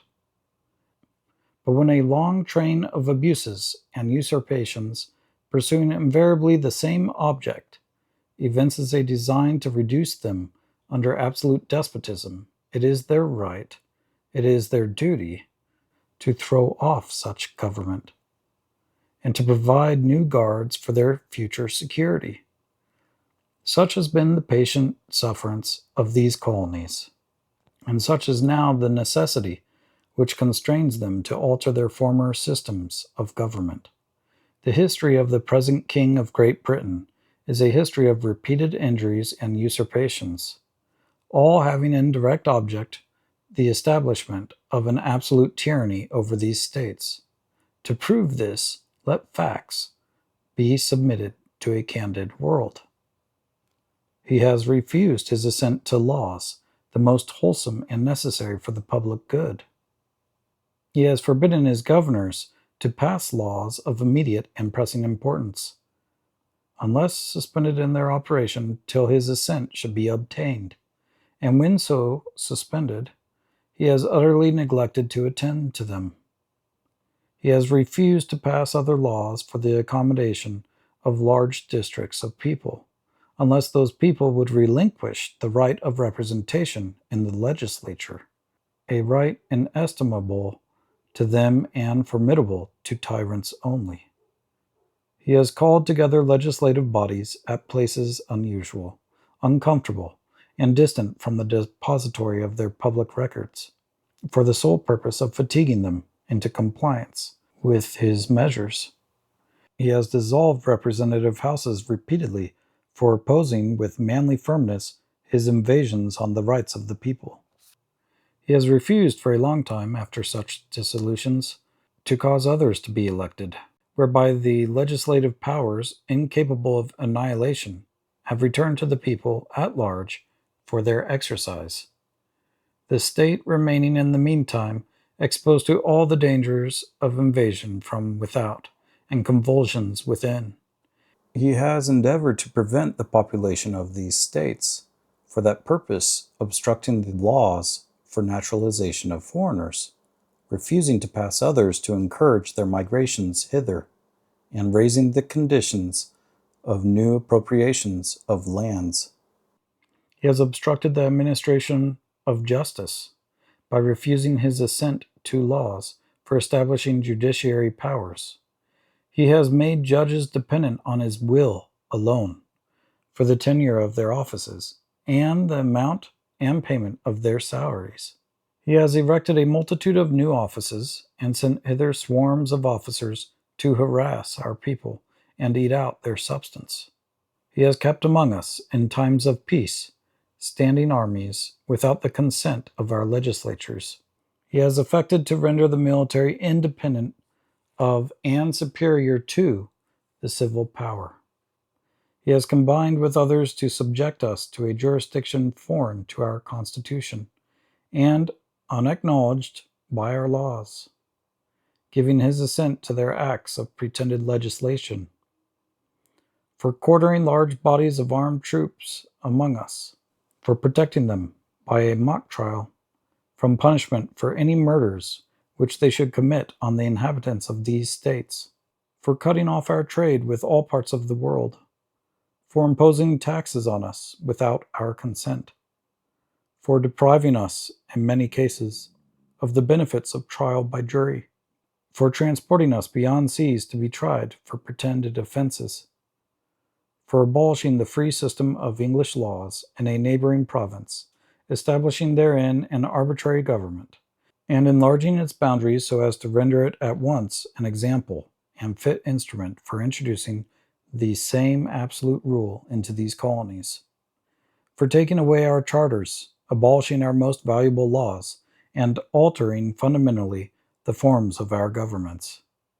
for suspending our own legislatures and declaring themselves invested with power to legislate for us in all cases whatsoever.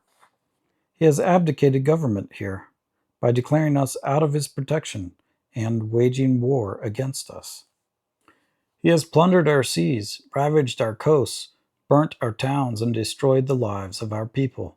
He is at this time transporting large armies of foreign mercenaries to complete the works of death, desolation, and tyranny, already begun with circumstances of cruelty and perfidy scarcely paralleled in the most barbarous ages, and totally unworthy the head of a civilized nation.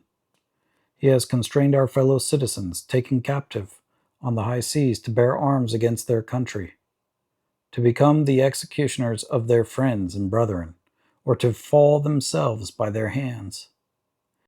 He has excited domestic insurrections amongst us, and has endeavored to bring on the inhabitants of our frontiers the merciless Indian savages, whose known rule of warfare is an undistinguished destruction of all ages, sexes, and conditions. In every stage of these oppressions, we have petitioned for redress in the most humble terms. Our repeated petitions have been answered only by repeated injury. A prince, whose character is thus marked by every act which may define a tyrant, is unfit to be the ruler of a free people. Nor have we been wanting in attentions to our British brethren. We have warned them from time to time of attempts by their legislature to extend an unwarrantable jurisdiction over us. We have reminded them of the circumstances of our immigration and settlement here. We have appealed to their native justice and magnanimity, and we have conjured them by the ties of our common kindred to disavow these usurpations, which would inevitably interrupt our connections and correspondence. They too have been deaf to the voice of justice and of consanguinity. We must, therefore, acquiesce in the necessity which denounces our separation, and hold them as we hold the rest of mankind, enemies in war, in peace, friends. We therefore, the representatives of the United States of America, in General Congress, assembled, appealing to the Supreme Judge of the world for the rectitude of our intentions, do, in the name and by authority of the good people of these colonies, solemnly publish and declare that these united colonies are, and of right ought to be, free and independent states, that they are absolved from all allegiance to the British Crown, and that all political connection between them and the state of Great Britain is and ought to be totally dissolved, and that as free and independent states they have full power to levy war, conclude peace, contract alliances, establish commerce, and to do all other acts and things which independent states may of right do. And for the support of this declaration, with a firm reliance on the protection of divine providence, we mutually pledge to each other our lives, our fortunes, and our sacred honor. Appendix 2. Faith and America's Principles. History underscores the overwhelming importance of religious faith in American life, but some today see religious practice and political liberty to be in conflict and hold that religion is divisive and should be kept out of the public square. The founders of America held a very different view. They not only believed that all people have a right to religious liberty, but also that religious faith is indispensable to the success of a republican government. Quote, "The God who gave us life gave us liberty at the same time," end quote. Thomas Jefferson once wrote. Quote, "The hand of force may destroy, but cannot disjoin them," end quote. The idea that faith sustains the principles of equality and natural rights is deeply rooted in American society and proven through human experience. The social, political, and personal value of religious faith within America's public space has been recognized and honored from the start. Quote, "Of all the dispositions and habits which lead to political prosperity, religion and morality are indispensable supports," end quote.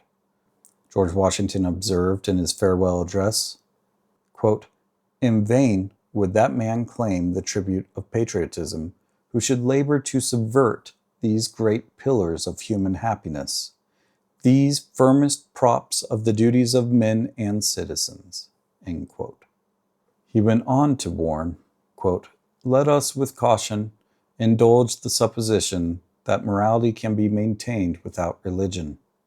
Whatever may be conceded to the influence of refined education on minds of peculiar structure, reason, and experience, both forbid us to expect that national morality can prevail in exclusion of religious principle," end quote.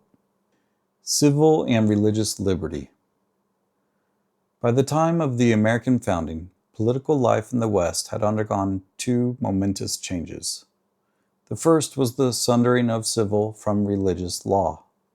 Prior to the widespread adoption of Christianity, Western societies made no distinction between civil and religious law, between the demands of the state and the demands of the gods. Laws against murder and theft, for instance, had the same status as laws compelling religious observance, and all laws were enforced by the same political institutions. Pagan societies recognized no, quote, "private sphere," end quote, of conscience into which the state may not justly intrude. Christianity overturned this unity by separating political from religious obligation and making the latter primarily a matter of faith, superintended by a church whose authority was extrinsic to civil law. Thus began a millennium of tension and conflict between secular and ecclesiastical authorities. The second momentous change was the emergence of multiple sects within Christianity. In the pre-Christian world, all subjects or citizens of any given political community were expected to believe in and worship the same god or gods by the same rites and ceremonies.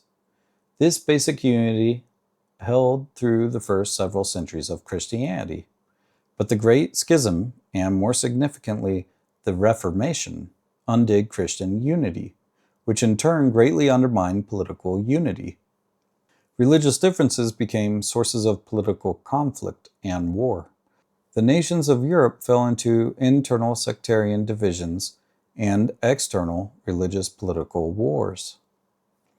British monarchs not only disputed one another's claims to the throne, but imposed their preferred religious doctrines on the whole nation. Gruesome tortures and political imprisonments were common. The Puritans proclaimed a, quote, "commonwealth," end quote, which executed the Anglican king. The executed king's son proceeded to supplant the, quote, "commonwealth," end quote, but because his brother was suspected of being Catholic, Protestants expelled him in the so-called, quote, "Glorious Revolution," end quote, of 1688 that installed the Protestant monarch of the Netherlands and his wife as England's king and queen. In the 17th century, religious believers of many stripes came to North America as refugees from Europe's religious persecutions. Ironically, the most famous attempt to form a separate religious community, the Pilgrims relocation to Massachusetts, eventually led to the core American principle of religious liberty. The Founders' Solution. The Founders were ever mindful of the religious oppression and persecution that had existed throughout history. They knew that religious zeal often leads to the assumption that specific beliefs should be, quote, established, end quote, by governments, meaning certain religious doctrines should be enforced by law as the official religion of the state. Individuals who are not members of that religious body and do not accept its teachings often did not enjoy the same rights as a result. Discriminations against non-believers ranged from mild to the most awful, but the, quote, establishment, end quote, of one religious body by government always divided the population into privileged and non-privileged classes, resulting in endless bitter struggles for religious dominance. At the same time, the Founders recognized man's natural yearning to pursue the truth about God and freely practice the teachings inspired by those religious beliefs.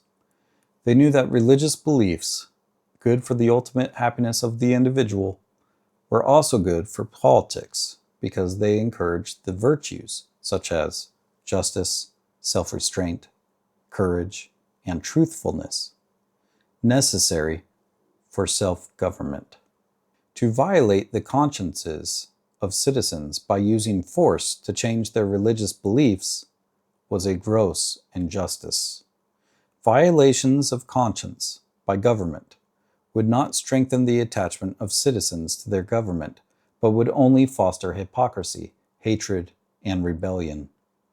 The American Founders did not claim to settle the ultimate questions of reason and revelation. But for the first time in history, the Founders believed they saw a practicable and just alternative to religious persecution and conflict.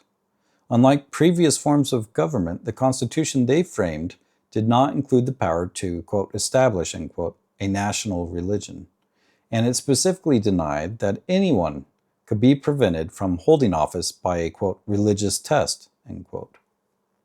They underlined this by expressly forbidding the federal government in the First Amendment from, quote, establishing, end quote, any religion, and to make it even clearer, guaranteeing the free exercise of religion. Together, these provisions give religious liberty primacy among the natural rights secured by our Constitution.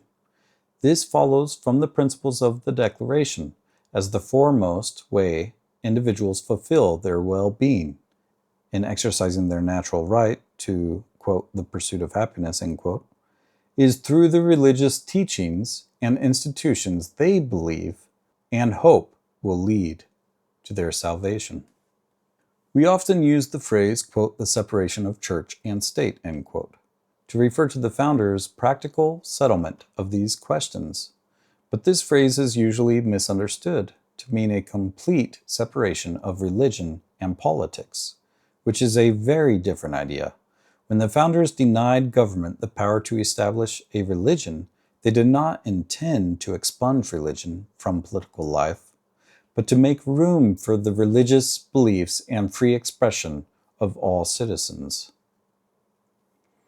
The common ground of reason and revelation. The Founders emphasized where the moral teachings of religious faith and the ground of political liberty were in agreement. Just as they were confident that government has no theological expertise to decide the path to salvation, they were equally confident that a well-designed Republican Constitution is sanctioned by human nature and open to moral reasoning shared among human beings. General moral precepts can be understood by human reason, and faith echoes these precepts. In other words, when the Declaration of Independence opens by appealing to, quote, the laws of nature and of nature's God, end quote, it means that there is a human morality accessible to both reason and revelation. This is the common moral ground of the American founding, where reason and revelation work together for civil and religious liberty, Consider this from the Reverend Samuel Cooper in 1780. Quote, "We want not, indeed, a special revelation from heaven to teach us that men are born equal and free, that no man has a natural claim of dominion over his neighbors.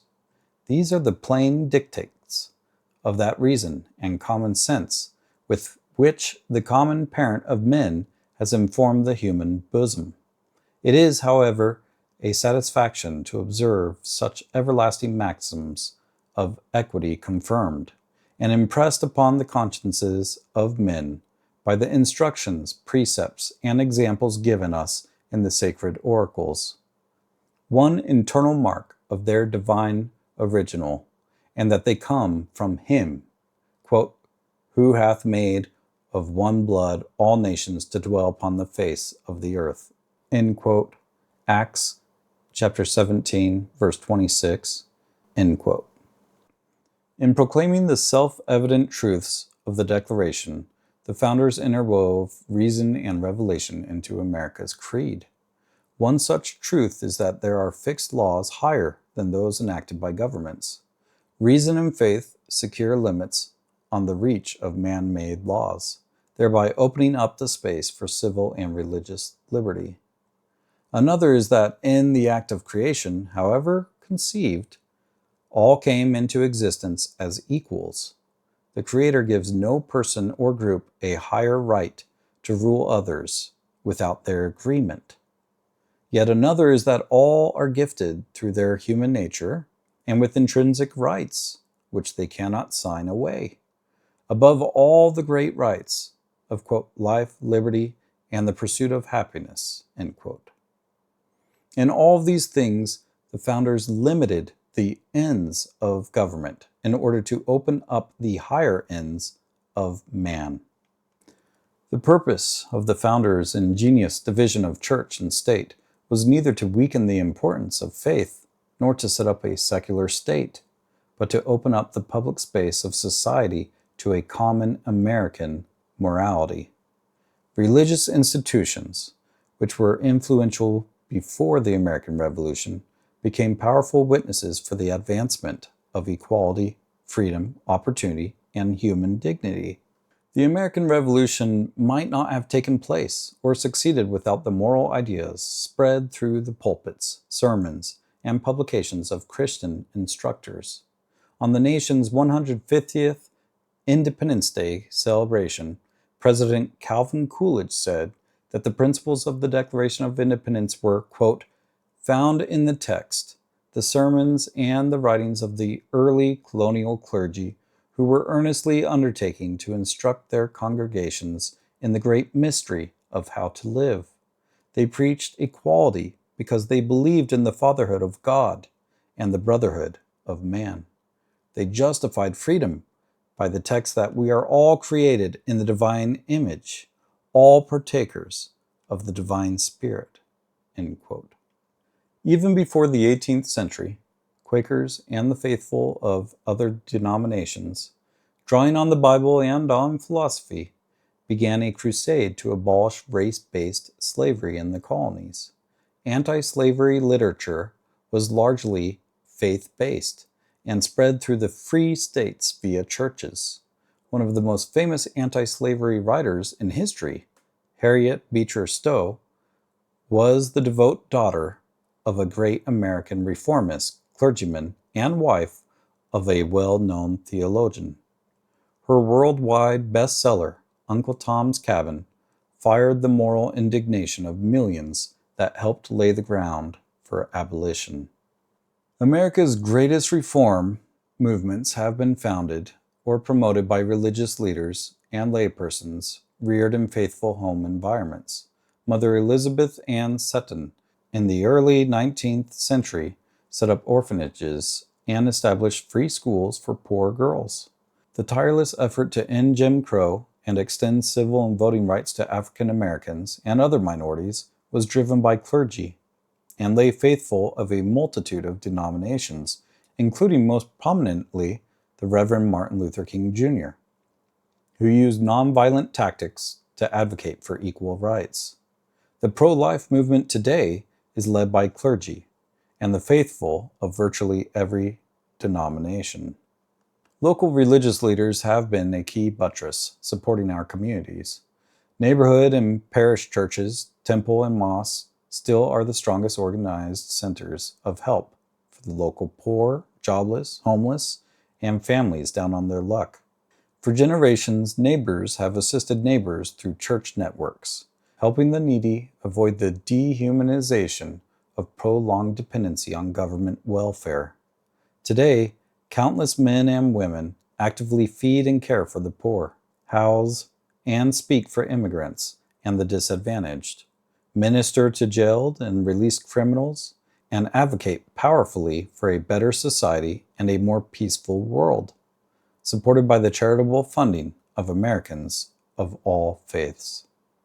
Clergy of various denominations have sacrificed career goals and risked their lives in order to minister to men and women serving in the armed forces. The brave soldiers who protect America against foreign dangers depend on the corps of military chaplains who help cultivate the warriors' courage, inner strength, and perseverance they need to succeed in their missions. Religious chaplains open every session of Congress, and clergy pray at presidential inaugurals, state funerals, and other official occasions. Conclusion. The United States has journeyed far since its founding. While the founders certainly have disagreements about the nature of religion, they had little doubt that faith was essential to the new experiment in self-government and Republican constitutionalism. They knew that citizens who practiced the faith under the protection of religious liberty would support the Constitution that embodies their rights. The shared morality of faithful citizens would sustain a Republican culture that would foster stable family relationships and encourage important virtues like fortitude to defend the nation in war, self-restraint over physical appetites or lust for wealth, compassion toward neighbors and strangers in need, self-disciplined labor, intellectual integrity, independence from long-term reliance on private or public benefits, justice in all relationships, prudence in judging the common good, courage to defend their rights and liberties, and finally, piety towards the Creator whose favor determines the well-being of society. We have arrived at a point where the most influential part of our nation finds these old faith-based virtues dangerous, useless, or perhaps even laughable. At the same time, many Americans feel that we have veered off the path that has brought so many happiness and success, and fear a growing factionalism cannot be overcome merely by electing a different president or political party. How can America overcome this partisan divide? The answer to this rising concern must begin by frankly and humbly admitting that the common ground of equal natural rights on which our common morality is based is no longer visible to many Americans. We must refocus on the proposition that united this nation from the beginning, the proposition of the Declaration of Independence, that there are, quote, self-evident truths, end quote, which unite all Americans under a common creed. But it is almost impossible to hold to this creed, which describes what and who we are, without reference to the Creator as the ultimate source of human equality and natural rights. This is the deepest reason why the founders saw faith as the key to good character, as well as good citizenship, and why we must remain, quote, one nation, under God, indivisible, with liberty and justice for all, end quote. The proposition of political equality is powerfully supported by biblical faith, which confirms that all human beings are equal in dignity and created in God's image. Every form of religious faith is entitled to religious liberty, so long as all comprehend and sincerely assent to the fundamental principle that under, quote, the laws of nature and of nature's God, end quote, all human beings are equally endowed with unalienable rights to life, liberty, and the pursuit of happiness. As the first American president wrote in 1790 to the Hebrew congregation in Newport, Rhode Island, quote, "The citizens of the United States of America have a right to applaud themselves for having given to mankind examples of an enlarged and liberal policy, a policy worthy of imitation. All possess alike liberty of conscience and immunities of citizenship. It is now no more that toleration is spoken of, as if it was by the indulgence of one class of people that another enjoyed the exercise of their inherent natural rights. For happily, the government of the United States, which gives to bigotry no sanction, to persecution no assistance, requires only that they who live under its protection should demean themselves as good citizens, in giving it, on all occasions, their effectual support." End quote.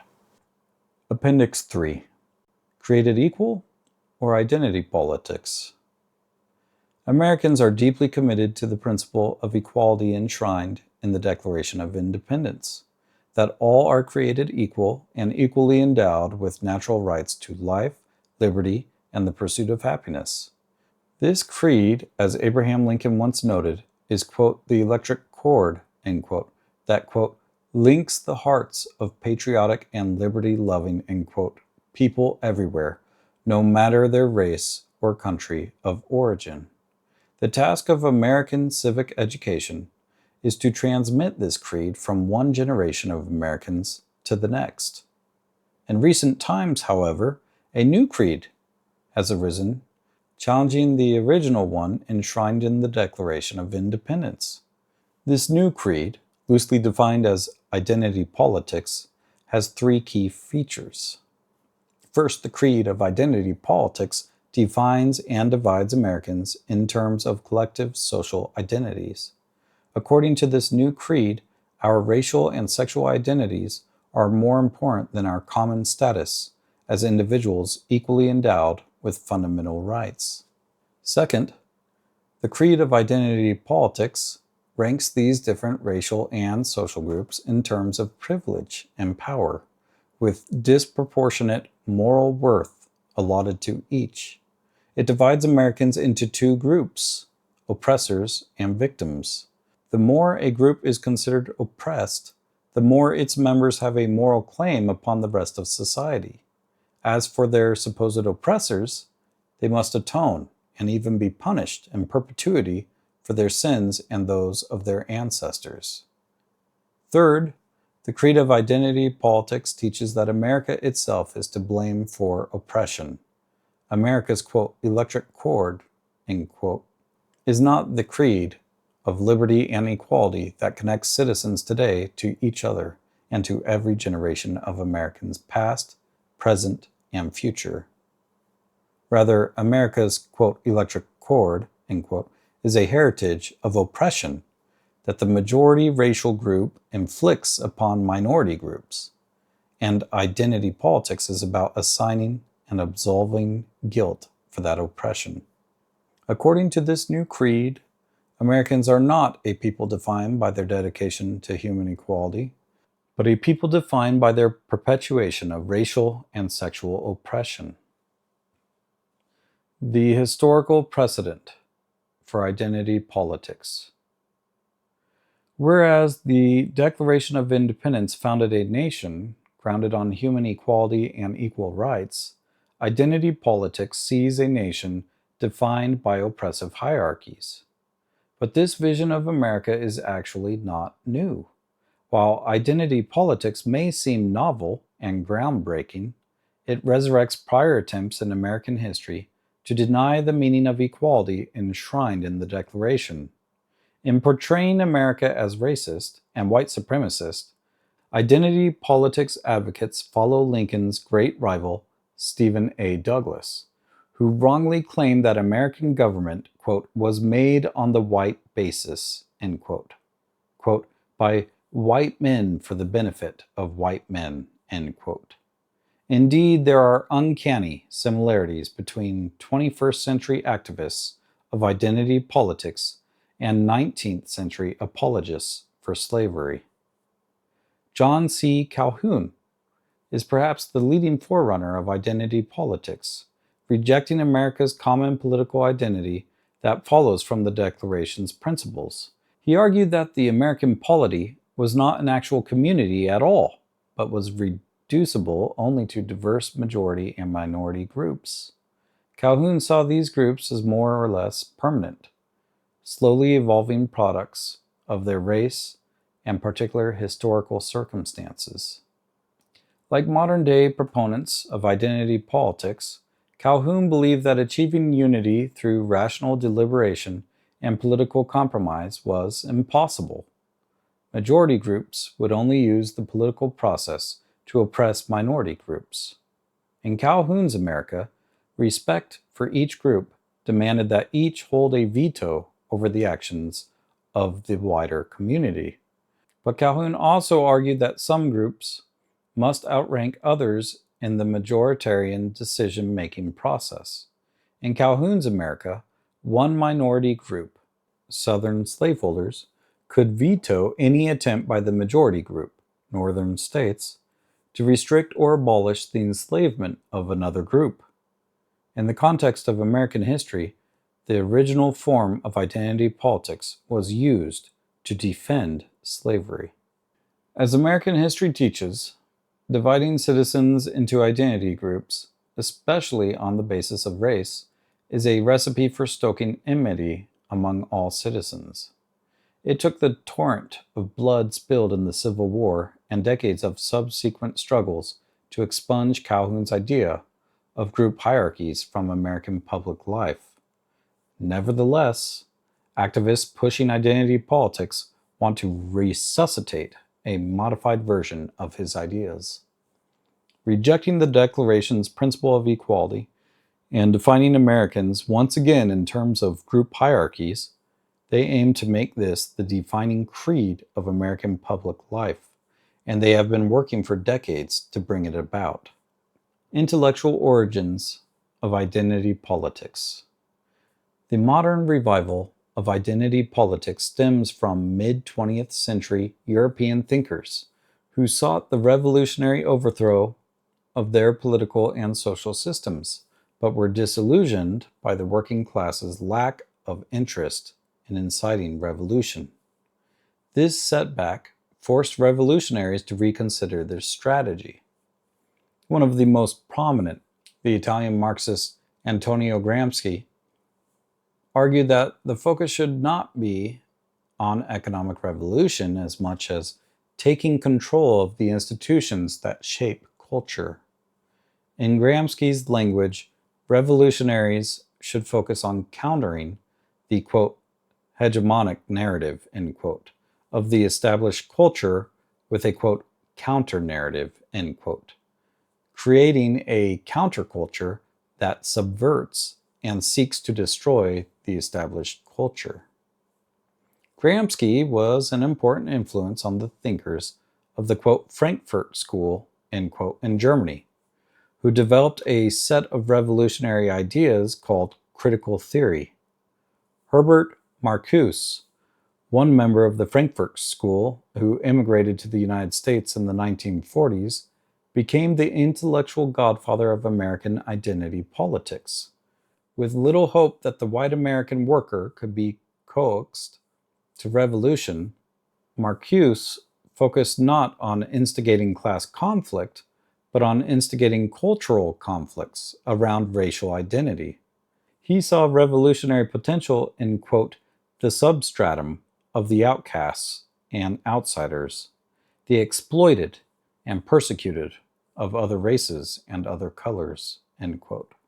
These ideas led to the development of critical race theory, a variation of critical theory applied to the American context that stresses racial divisions and sees society in terms of minority racial groups oppressed by the white majority.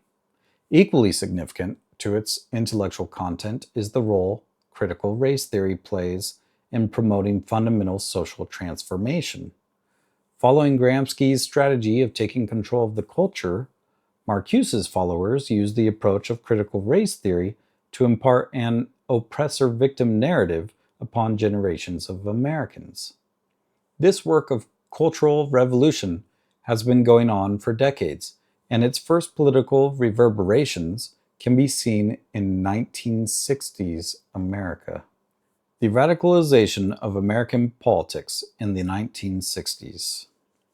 Prior to the 1960s, movements in American history that sought to end racial and sexual discrimination, such as abolition, women's suffrage, or the civil rights movement, did so on the ground set by the Declaration of Independence. In leading the civil rights movement, Martin Luther King Jr. was aware that other, more revolutionary groups wanted to fight in terms of group identities. In his, quote, "I have a dream," end quote, speech, King rejected hateful stereotyping based on a racialized group identity. The, quote, "marvelous new militancy which has engulfed the Negro community must not lead us to destruct all white people," end quote, he warned. King refused to define Americans in terms of permanent racialized identities and called on Americans, quote, "to lift our nation from the quicksands of racial injustice to the solid rock of brotherhood," end quote, and see ourselves as one nation united by a common political creed and commitment to Christian love.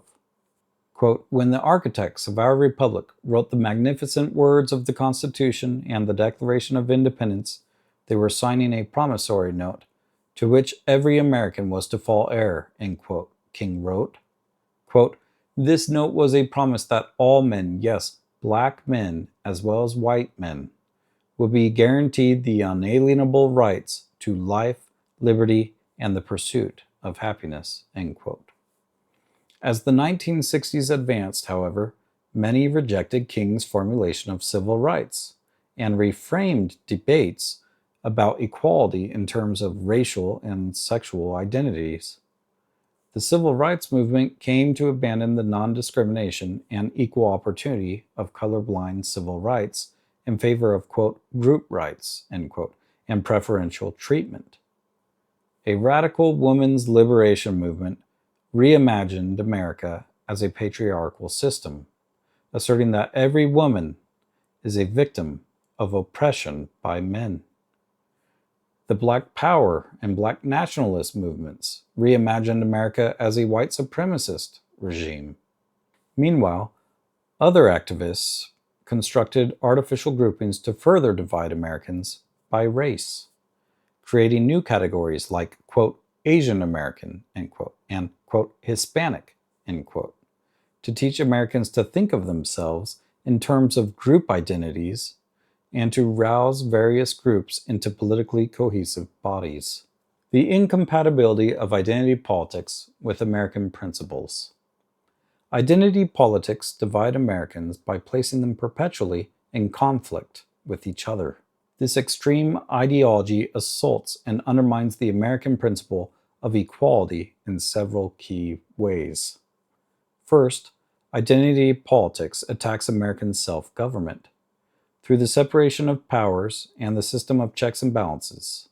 American constitutionalism prevents any one group from having complete control of the government.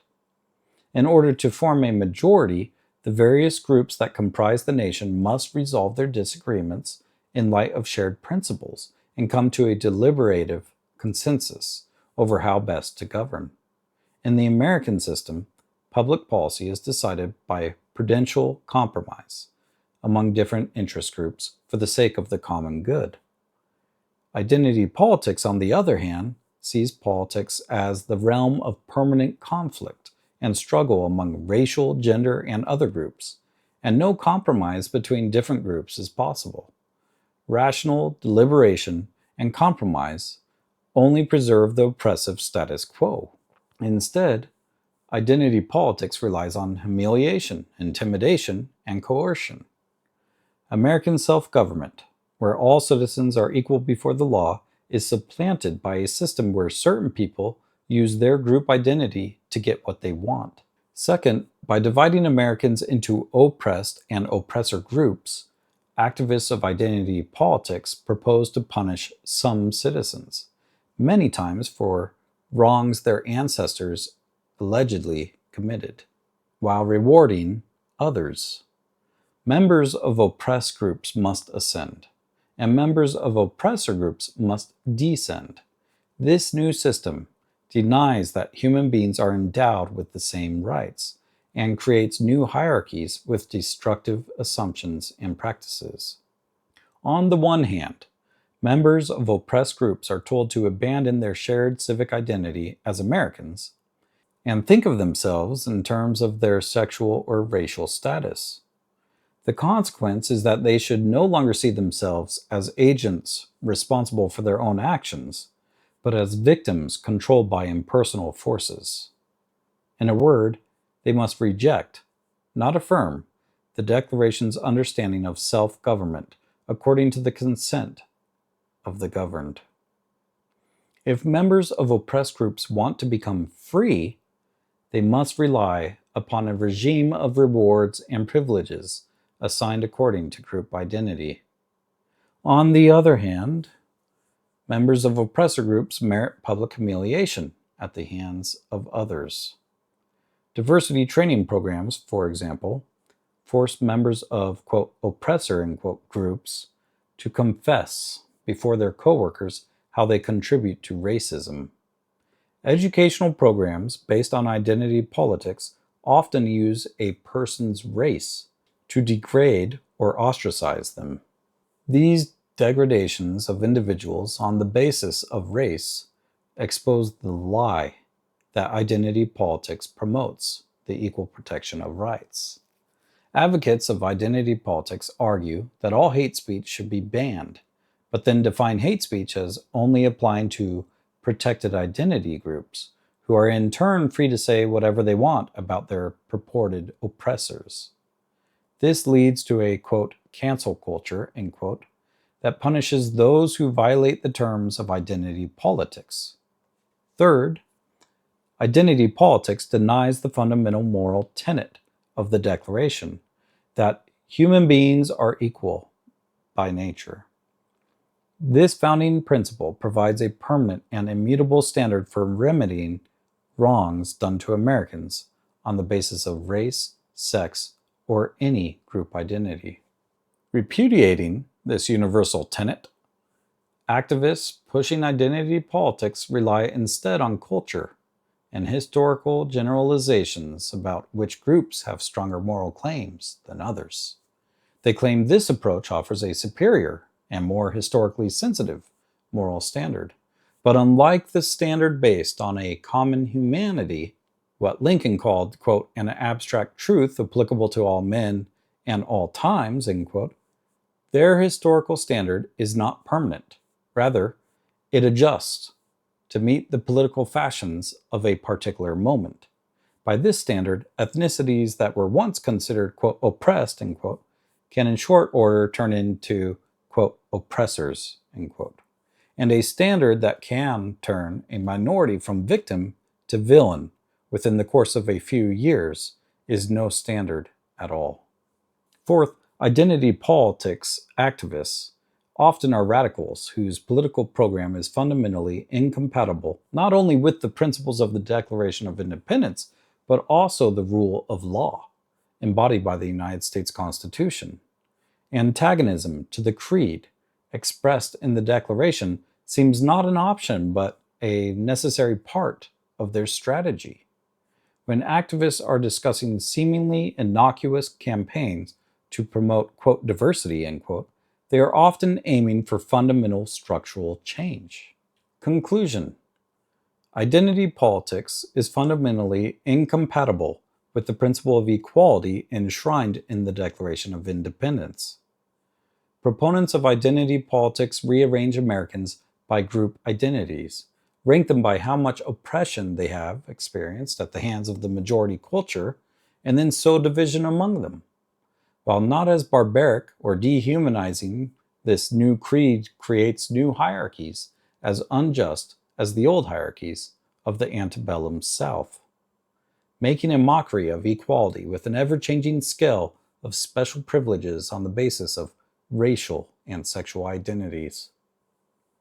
The very idea of equality under the law, of one nation sharing King's, quote, solid rock of brotherhood, end quote, is not possible, and according to this argument, probably not even desirable.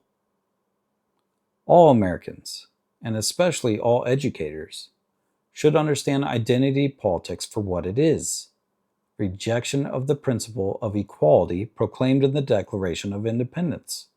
As a nation, we should oppose such efforts to divide us and reaffirm our common faith in the fundamental equal right of every individual to life, liberty, and the pursuit of happiness. Appendix 4.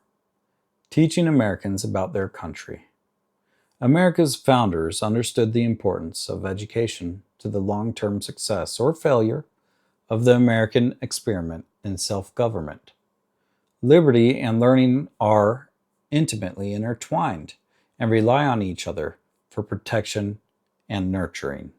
As James Madison noted, quote, "What spectacle can be more edifying or more seasonable than that of liberty and learning, each leaning on the other for their mutual and surest support," end quote. Education in civics, history, and literature holds the central place in the well-being of both students and communities. For Republican government, citizens with such an education are essential.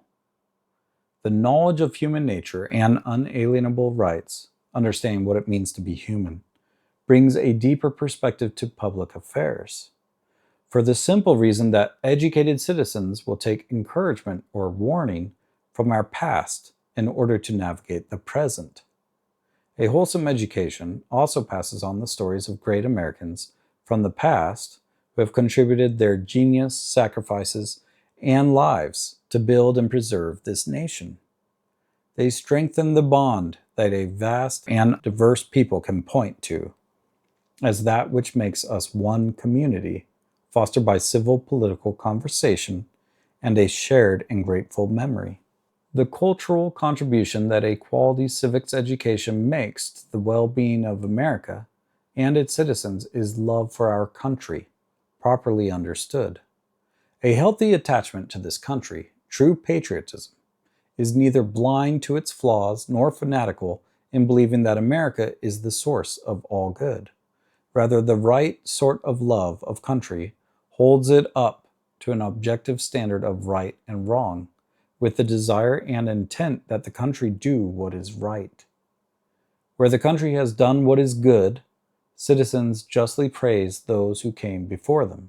Where it has done wrong, they should criticize the country and work to make sure that we, the people who govern it, do what is right. Rather than cast aside the serious study of America's founding principles or breed contempt for America's heritage, our educational system should aim to teach students about the true principles and history of their country, a history that is, quote, accurate, honest, unifying, inspiring, and ennobling, end quote. The misuse of history. To begin such an education, we must first avoid an all too common mistake. It is wrong to think of history by itself as the standard for judgment. The standard is set by unchanging principles that transcend history. Our founders called these, quote, self-evident truths, end quote, and published these truths for all the world to see in the Declaration of Independence. There are, quote, laws of nature and of nature's God, end quote, that inform human interactions. All human beings are created equal, and all human beings have fundamental rights that are theirs as human beings, not the gift of government. Consider the subject of slavery. At the time the Declaration was written, between 15 and 20% of the American people were held as slaves. This brutal, humiliating fact so contradicted the principles of equality and liberty announced in 1776 that many people now make the mistake of denouncing equality and liberty.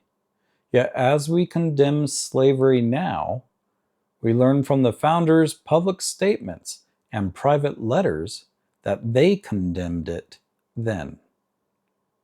One great reason they published the Declaration's bold words was to show that slavery is a wrong according to nature and according to God.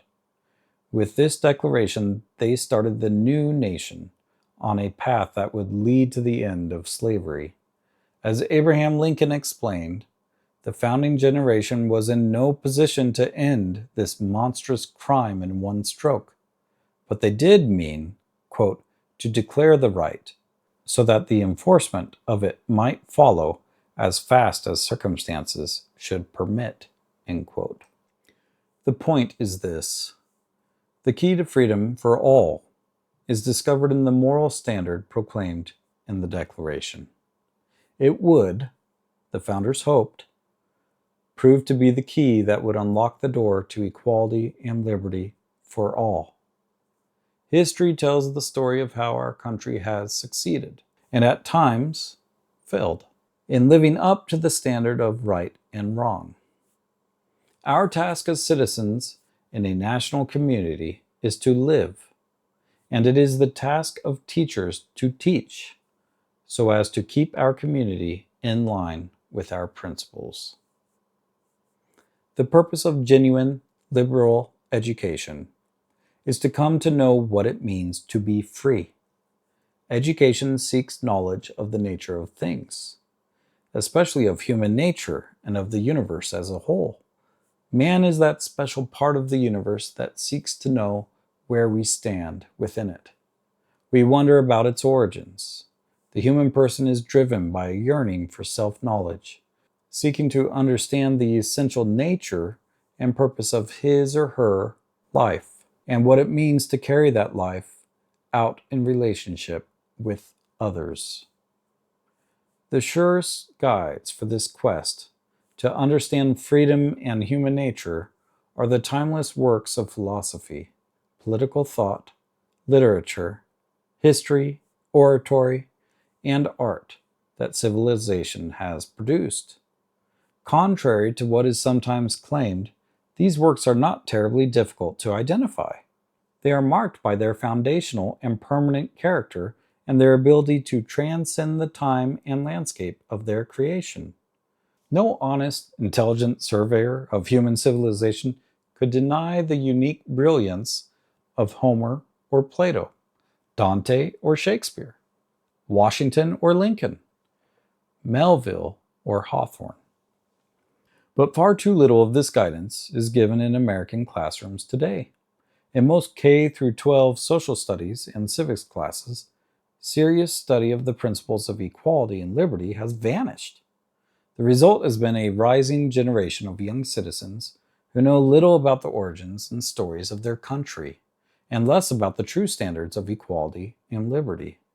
This trend is neither new nor unreported, but it is leaving a terrible and growing void, as students suffer from both the ignorance of not realizing what they lack and a certain arrogance that they have no need to find out.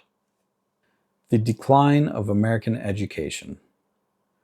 This pronounced decline of American education began in the late 19th century when progressive reformers began discarding the traditional understanding of education. The old understanding involved conveying a body of transcendent knowledge and practical wisdom that had been passed down for generations, and which aimed to develop the character and intellect of the student. The new education, by contrast, pursued contradictory goals that are at the same time mundane and unrealistically utopian.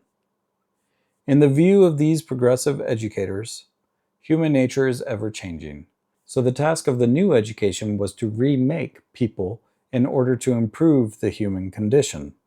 They sought to reshape students in the image they thought best, and education became an effort to engineer the way students think. This new education deemed itself, quote, pragmatic, end quote, subordinating America's students to the demands of the new industrial economy for skills-based, jobs-oriented training, rather than examine the past for those unchanging truths and insights into our shared humanity. Students today are taught to assume that the founders' views were narrow and deficient. That's just how people used to think. But we know better now. Under this new approach, the only reason to study the works of Aristotle, Shakespeare, or America's founders is not to learn how to be virtuous, self-governing citizens, not to learn anything true, good, or beautiful, but to realize how such figures of yesteryear are unfit for the present day. Such a vision of education teaches that ideas evolve as human progress marches on, as supposedly old and worn ideas are cast aside on the so-called, quote, wrong side of history, end quote. This new education replaced humane and liberal education in many places, and alienated Americans from their own nature, their own identities, and their own place and time. It cut students off from understanding that which came before them. Like square pegs and round holes, students are made to fit the latest expert theory about where history is headed next. As the 20th century continued, these progressive views reached their logical apex. There is no ultimate or objective truth, only various expressions of different cultures' beliefs.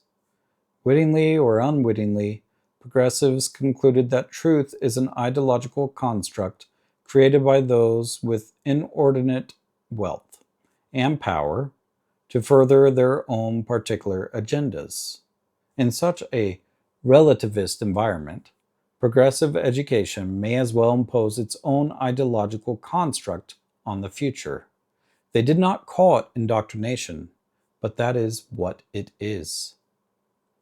Since the 1960s, an even more radicalized challenge has emerged. This newer challenge arrived under the feel-good names of, quote, liberation, end quote, and, quote, social justice, end quote. Instead of offering a comprehensive, unifying human story, these ideological approaches diminish our shared history and disunite the country by setting certain communities against others. History is no longer tragic, but melodramatic, in which all that can be learned from studying the past is that groups victimize and oppress each other.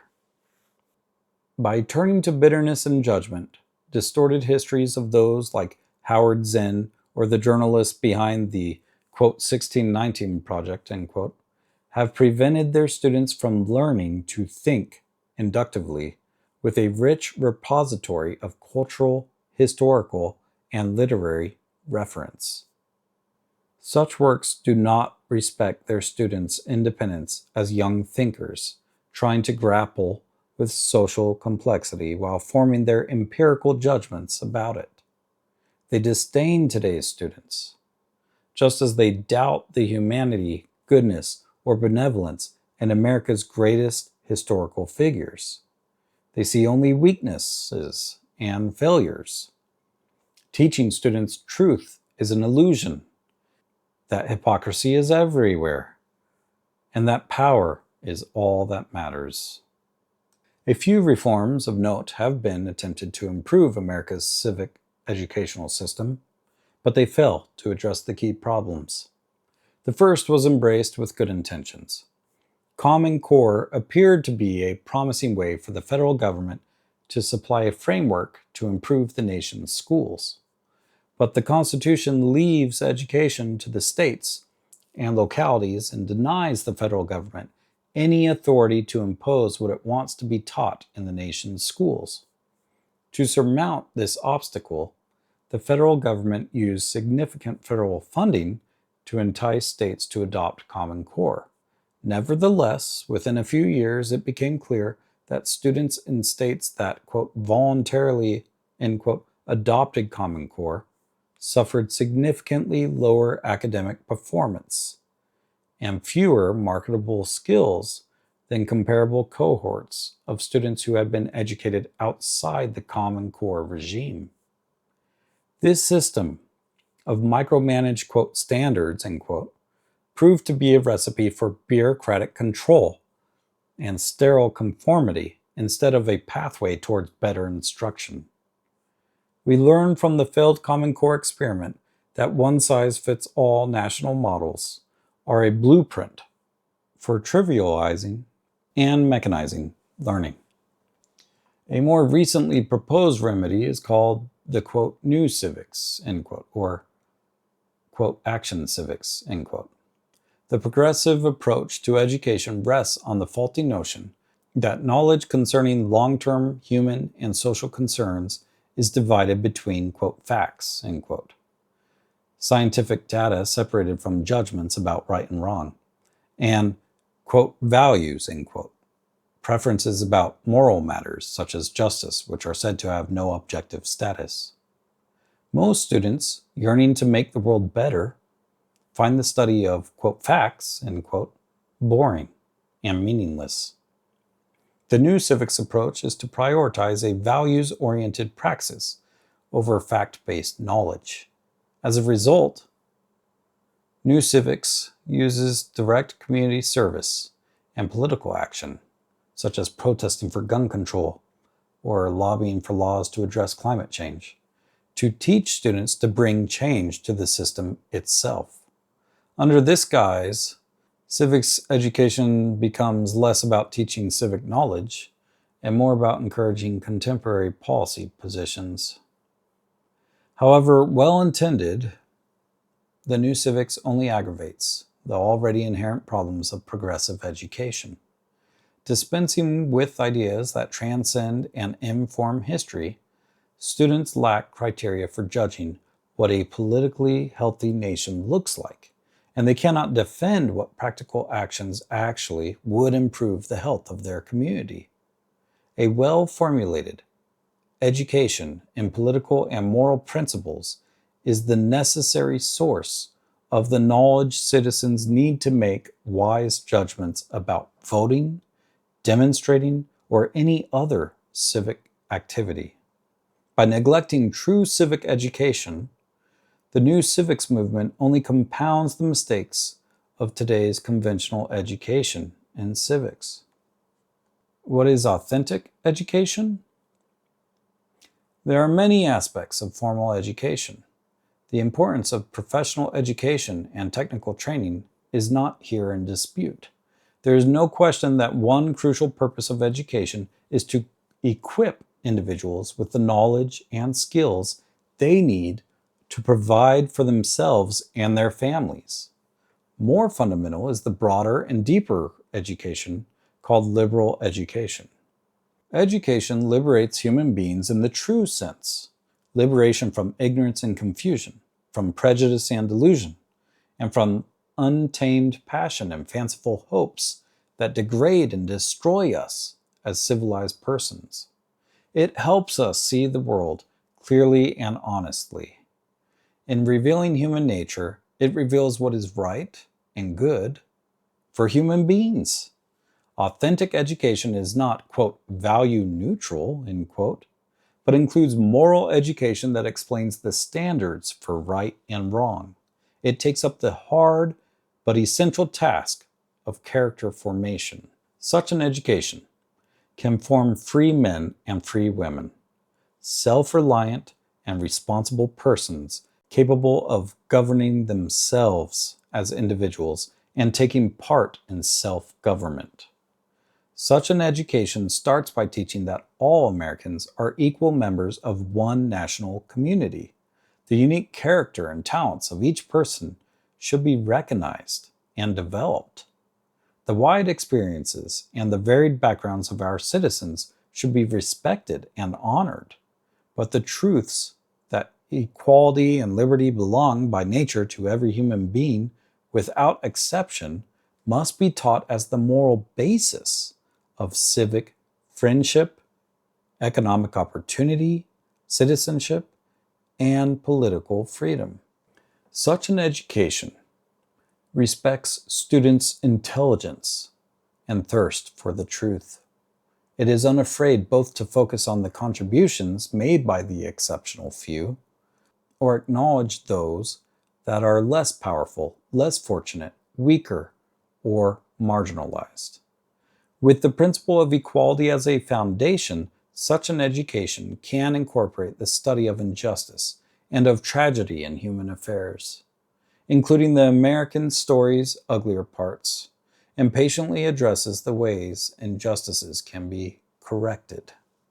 Rather than learning to hate one's country or the world for its inevitable wrongs, the well-educated student learns to appreciate and cherish the oasis of civilization, solid family structures and local communities, effective representation, and limited government, the rule of law and the security of civil rights and private property, a love of the natural world and the arts, good character, and religious faith.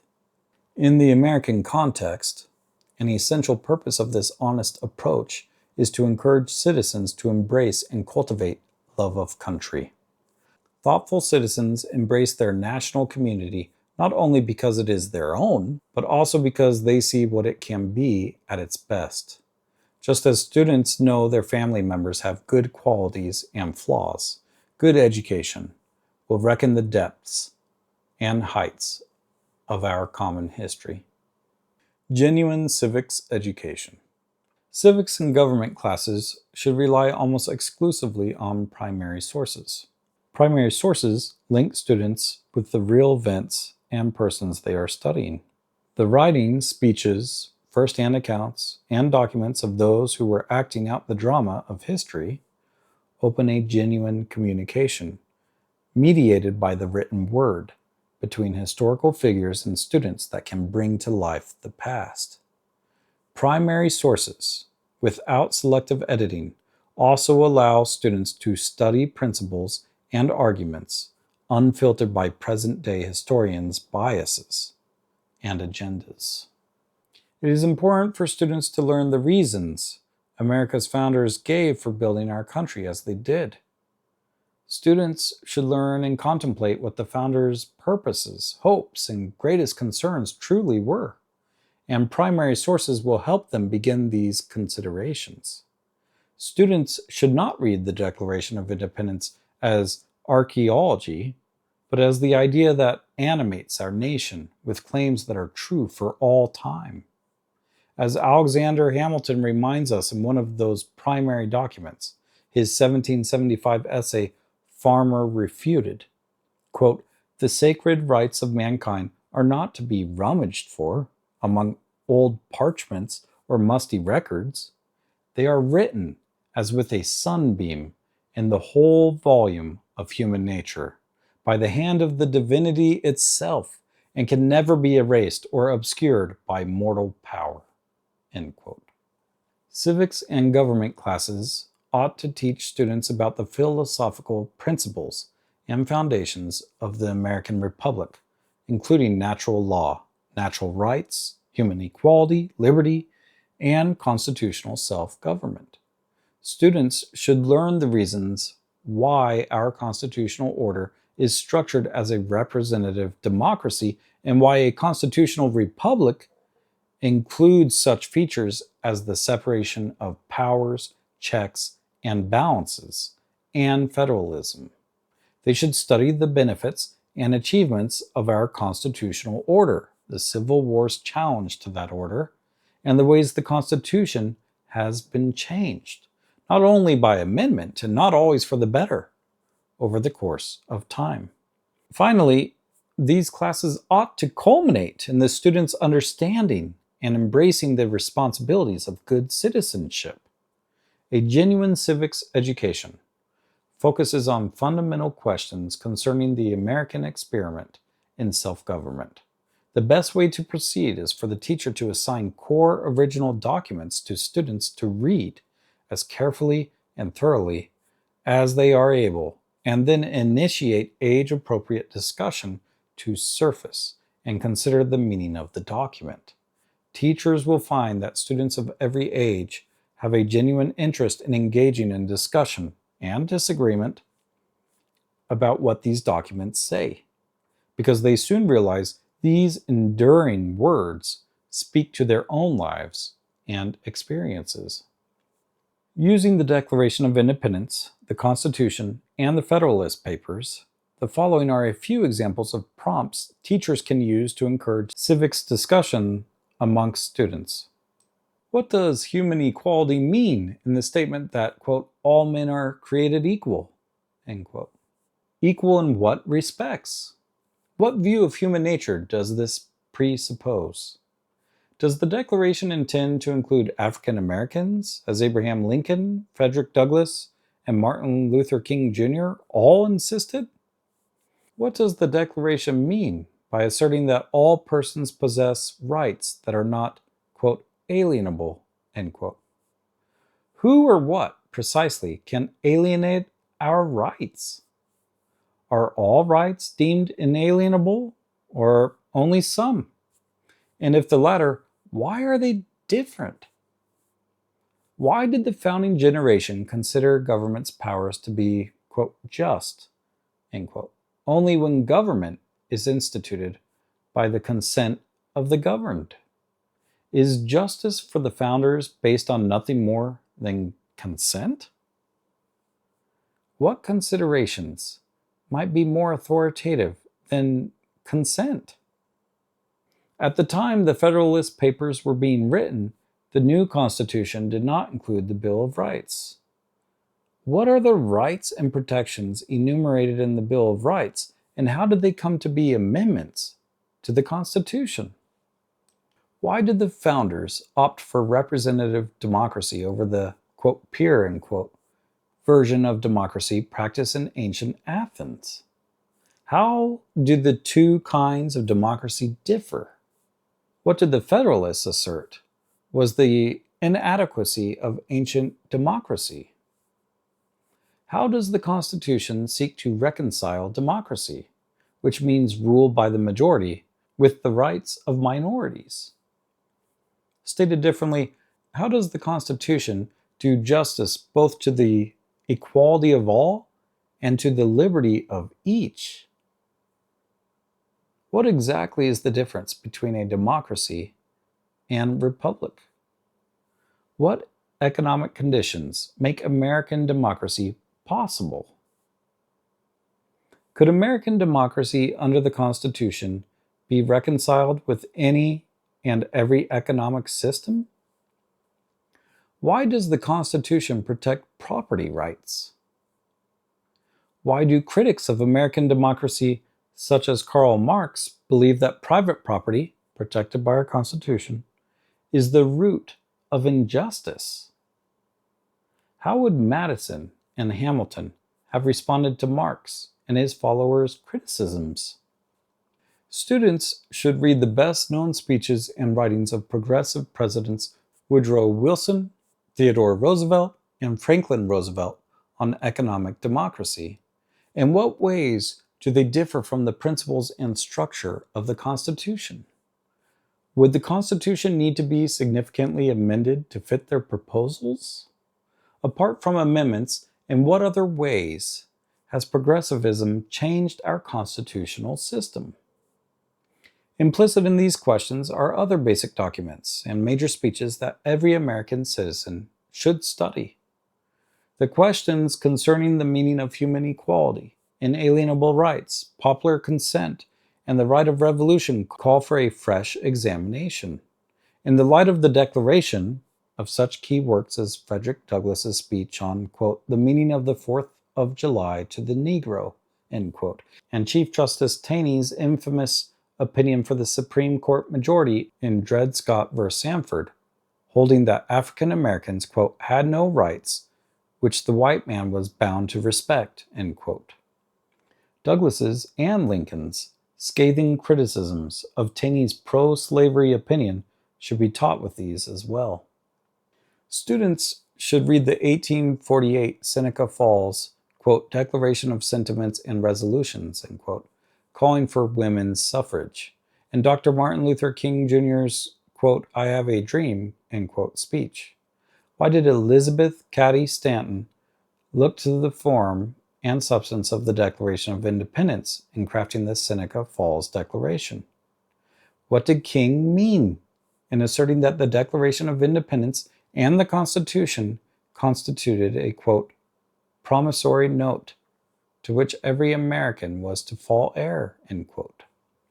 These questions cover just a sample of the issues that come to the fore as students read the primary documents of the founding and history of America. Other less fundamental but still important documents, speeches, and topics could be added. Recognizing that political activism has no place in formal education, mock civics and community service projects should be encouraged. Conclusion.